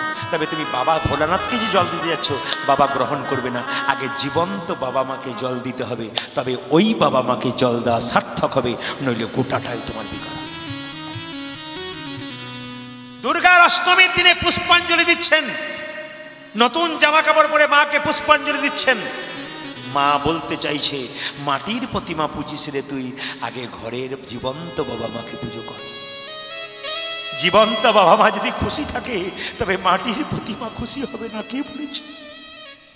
আসল জায়গাতেই তো আমাদের গলদ রয়ে গেছে। আমরা তো নিজের মা বাবাকে সেবা করতে পারি না। তাই প্রতিটি আসরে আমার একই বক্তব্য, একই কথা আপনাদের কাছে, যেন নিজের বাবা মাকে সম্মান দিতে শিখুন। যদি আপনি দেবেন, বয়সকালে কিন্তু আপনিও পাবেন। আপনি দেবেন না, আপনি তৈরি হয়ে থাকবেন, আপনিও পাবেন না, একবারে তৈরি হয়ে থাকবেন। ভগবান শ্রীকৃষ্ণ কালিয়নাগকে দমন করবার জন্যে যেই না কালিদহে জলে ঝাঁপ দিয়েছে, মায়েরা সঙ্গে সঙ্গে কালিয়নাগ মনে মনে ভাবছে, ও মা, যেন নীল কমল ভাসছে, যেন নীল কমল ভাসছে, যেন নীল কমল ভাসছে, যেন নীল কমল ভাসছে, জলের মাঝে নীল কমল ভাসছে। ওই দেখো কালিদহের জলের মাঝে নীল কমল ভাসছে, কালিদহের জলের মাঝে নীল কমল ভাসছে। দেখো কালিদহের জলের মাঝে নীল কমল ভাসছে। কালিয়নাগ মনে মনে ভাবছে, নীল পদ্ম ভাসছে। আমার স্বভাব তো কাউকে প্রেম দেওয়া নয়, আমার স্বভাব দংশন করা, কিন্তু একে আমি দংশন করব না। কৃষ্ণ নীলপদ্মের মতো ভাসছে, বলছে না না, একে আমি কি করব, একে পুচ্ছতি একে পুচ্ছতি জড়াবো, পুচ্ছতি জড়াবো, ওই একে পুচ্ছতে জড়াবো, দংশনই করব না ভাই, পুচ্ছতি জড়াবো। আমি দংশন করব না ভাই, পুচ্ছতি জড়াবো, আমি দংশনই করব না ভাই, পুচ্ছতি জড়াবো। কি দংশন করবো না ভাই, পুচ্ছতে জড়াবো। যার যা স্বভাব, নিম পাতাকে যতই মিষ্ট হিসেবে জানো তেতো দূর হবে, জোরে বলুন, তেতো দূর হবে, হবে না। কালিয়ানাগের স্বভাব তো দংশন করা। পরক্ষণেই মনে পড়ে গেল, প্রেম দেওয়া তো আমার কাজ নয়, একে আমি দংশনই করব, একে দংশনই করব রে, দংশনই করব রে। ওই একে দংশন করবো রে, পুচ্ছতে জড়াবো না, দংশনই করব রে। আমি পুচ্ছতি জড়াবো না, দংশনই করব ওই রে, যে পুচ্ছতে জড়াবো না, দংশনই করব রে। ওই একে পুচ্ছতে জড়াবো না, দংশন করবো ওই লক্ষ্য করুন, রে। কৃষ্ণঙ্গে কালীনাগ হানিছে দংশন, হানিছে দংশন, পাষাণ সমান কৃষ্ণ হইল তখন কৃষ্ণের গায়ে যখন কালিয়ানাগ বারবার দংশন করছে, কৃষ্ণ তখন গোটা শরীরটাকে পাথরের মতো করে দিল। আর যখন পাথরের মতো করে দিল, বারবার দংশন করছে কালিয়ানাগ, আর ফণাগুলো ভেঙে ভেঙে পড়ছে। যখনই ফণা ভেঙে নত হচ্ছে, কৃষ্ণ তখন মনে মনে ভাবছে, এই একটা সুযোগ, বৈষ্ণবের আশীর্বাদ তোমার আছে, তোমার মাথায় আমাকে নাচতে হবে। ভগবান টুক করে কালিয়ানাগের মাথায় চেপে গেছে। আর পদকর্তা বলছে, দেখো দেখো সবাটি, ওগো ফনাতে ফনাতে দমন করি, আজ ফনাতে ফনাতে দমন করে, ফনাতে ফনাতে গমন করি, ওই যে ফোনাতে ফোনাতে দমন করি, নটবর বেশে দাঁড়ালো হরি, নটবর বেশে দাঁড়ালো হরি, নটবর বেশে দাঁড়ালো হরি। ও দেখো নটবর বীর দাঁড়ালো হরি। ও মা, কত সভা হয়েছে, ওই যে কত সভা হয়েছে, সভা ও দেখো কত সভা হয়েছে, কালিয়ানাগের মাথার ওপর কত সভা হয়েছে, দেখো কালিয়ানাগি মাথার উপরে কত সভা হয়েছে, কালিয়ানাগের মাথার ওপর কত সভা ও হয়েছে। যে কালীনাগের মাথার ওপর কত সভা হয়েছে। এবার কালিয়ানাগের মাথায় চেপে যে কৃষ্ণ, কালিয়ানাগ কি করছে, কালির ফনাই নটন রঙ্গ, আজি কালির ফনাই নটন রঙ্গ, কালির ফনাই নটন রঙ্গ, ও যে কালীর ফনাই নটন রঙ্গ, এরি তনু জানো জীবন সঙ্গ, হেরি তনু জন জীবন সঙ্গ, এরি তনু জানো জীবন সঙ্গ। ও যে হেরি তনু যেন জীবন সঙ্গ। আপনারা গোবিন্দকে কাছে পেলে ফুল দেন, ফল দেন, আর কালিয়ানাগের কাছে কিছু নেই। কালিয়ানাগের মাথায় যখন কৃষ্ণ চেপেছে, কালিয়ানাগ কি করছে, কৃষ্ণের পায়ে বিশুদ্ধার করিছে, বিশুদ্ধার করিছে, বিশুদ্ধার ও করিছে, দেখো বিশুদ্ধার করিছে, গোবিন্দের চরণ তলে বিশুদ্ধার করিছে, আজি গোবিন্দের চরণ তলে বিশুদ্ধার করিছে, গোবিন্দের চরণ তলে বিশুদ্ধার ও যে গোবিন্দের চরণ তলে বিশুদ্ধার করিছে। কালিয়ানাগকে কৃষ্ণ বলছে, হ্যারে কালিয়ানাগ, লোকে আমার চরণে পেলে ফুল দেয়, পুষ্প দেয়, তুই আমায় বিষ দিচ্ছিস। কালিয়ানাগ কেঁদে কেঁদে বলছে, হে গোবিন্দ, তুমি তো অমৃতময় ভগবান, তুমি ইচ্ছা করলে আমার বিষকে অমৃত করে নিতে পারো। আমি যা আছে তাই দিলাম, যাচ্ছে তাই দিলাম, আমি যা আছে তাই দিলাম। ওই আমার যাই আছে তাই দিলাম, যে গোবিন্দ তোমার শ্রীচরণে যাচ্ছে তাই ও দিলাম, গোবিন্দ তোমার শ্রীচরণে যাচ্ছে তাই দিলাম, গোবিন্দ তোমার শ্রীচরণে যাচ্ছে তাই ও যে দিলাম। গোবিন্দ তোমার শ্রীচরণে যাই আছে তাই দিলাম। হে গোবিন্দ, তুমি আমাকে মুখ ভরা বিষ দিয়েছ, আমি তোমায় মুখ ভরা বিষ দিলাম। তুমি তো অমৃতময় ভগবান, ইচ্ছা করলে আমার বিষকে অমৃত করে নাও। এখানে শিক্ষা দিচ্ছে, আপনাদের যার যেমন আছে তাই দিয়ে গোবিন্দ সেবা করুন। আপনার প্রচুর টাকা আছে, আপনি নাম কীর্তন করাতে পারেন, ভক্ত সেবা করাতে পারেন। আপনার কিছুই নেই, আপনি দুটো বৈষ্ণবকে সেবা করাতে পারেন, কিংবা গোবিন্দের চরণে একটু ফুল দিলে আপনার খুশি হয়ে যাবে। যা আছে তাই দিতে বলেছে, তোমার যা আছে তুমি যেমন পেয়েছো ভগবানের কাছে, সাধ্য অনুযায়ী কাজ, বিছানা অনুযায়ী পা বাড়াতে হবে। তোমার ক্ষমতা নেই, তুমি অনেক কিছু করলে তাহলে অসুবিধা আছে। এই জন্য বলছে, তোমার যা আছে তুমি সেই দিয়ে গোবিন্দকে সেবা করো। সঙ্গে সঙ্গে কালিয়ানাগকে কৃষ্ণ বলছে, হ্যাঁ রে, তোর কি দেবার মতো কিছু নেই? কালিয়ানাগ কেঁদে কেঁদে বলছে, হে গোবিন্দ, আছে আমার প্রত্যেকটি ফণার মধ্যে একটা করে মণি আছে, এই মণি তোমার চরণে দেবো। ওগো ফণি মণি গণ হইয়া ভিতর, আজ ফণি মণি গণ হইয়া ভিতর, ফণি মণি গণ হইয়া ও ভিতর, যে খনি মনি গণ হইয়া ভিত, শ্রীকৃষ্ণ চরণে হইল নত, শ্রীকৃষ্ণ চরণে হইয়া নত, শ্রীকৃষ্ণ চরণে হইল না। আজ শ্রীকৃষ্ণ চরণে হইল নত। ও মা, কালিয়ানাগ কালিয়ানাগ কি করছে? চরণ পূজা করিছে, চরণ পূজা করিছে, চরণ পূজা ও করিছে। দেখো চরণ পূজা করিছে, গোবিন্দের চরণ পেয়ে চরণ পূজা করিছে, আজ গোবিন্দের চরণ পেয়ে চরণ পূজা করিছে, মাথারে মণি দিয়ে চরণ পূজা ও করিছে, যে মাথারে মণি দিয়ে চরণ পূজা করিছে, মাথারে মণি দিয়ে চরণ পূজা করিছে, ওই যে মাথারে মণি দিয়ে চরণ পূজা করিছে। মাথারে মণি দিয়ে চরণ পূজা করছে। কালিয়ানাগকে বলছে, কালিয়ানাগ তুই এখান থেকে চলে যা। বলে কেন? সমুদ্রের রমণক দ্বীপে। বলে কেন? না, আর তোর মাথায় যে আমি নাচলাম না, আমার চরণ চিহ্ন রইল, গরুর তোকে কোনোদিন খেতে পারবে না, তুই চলে যা। তবে এক কাজ কর, আমার ভক্তদেরকে আর কষ্ট দিস না। মায়েরা কালিয়ানাগকে দমন করে যখন কৃষ্ণ দাঁড়িয়ে আছে, তখন রাধারানী ছুটে এসেছে, মা যশোদা ছুটে এসেছে। মা যশোদা গোপাল গোপাল বলে কাঁদছে। রাধারানী সখীদেরকে বলছে, সখীরে এই দেখ বড় যতন করে ফুলের মালা গেঁথে এনেছি আমার গোবিন্দের গলায় পরাবো বলে, কিন্তু আমার গোবিন্দ কালিদহে জলে ঝাঁপ দিয়েছে। ওরে ললিতা রে, আমি বুঝতে পেরেছি আমার গোবিন্দ কেন কালিদহের জলে ঝাঁপ দিয়েছে। একদিন অভিমান করে মান করে বসেছিলাম, আমার বধূ আমার চরণ ধরে বারবার সেধেছিল, ওগো রাধে কথা বলো কথা বলো, আমার চরণ ধরে কেঁদেছিল। আমি তো আলা ভোলা গোয়ালিনী কৃষ্ণ সেবার কি বাজারি, কত যোগী কত মুনি কত ঋষি কতদিন ধরে গোবিন্দের চরণে সাধনা করে তবু পাই না সেই পরম পতি জগতের নাথ আমার চরণ ধরে বারবার কেঁদেছিল। আমি তার কথা শুনি নাই, মুখ ফিরাইয়ে বসেছিলাম। সেই অভিমানে আমার গোবিন্দ কালিদহের জলে ঝাঁপ দিয়েছে। আমার আর বেঁচে থেকে লাভ কি আছে?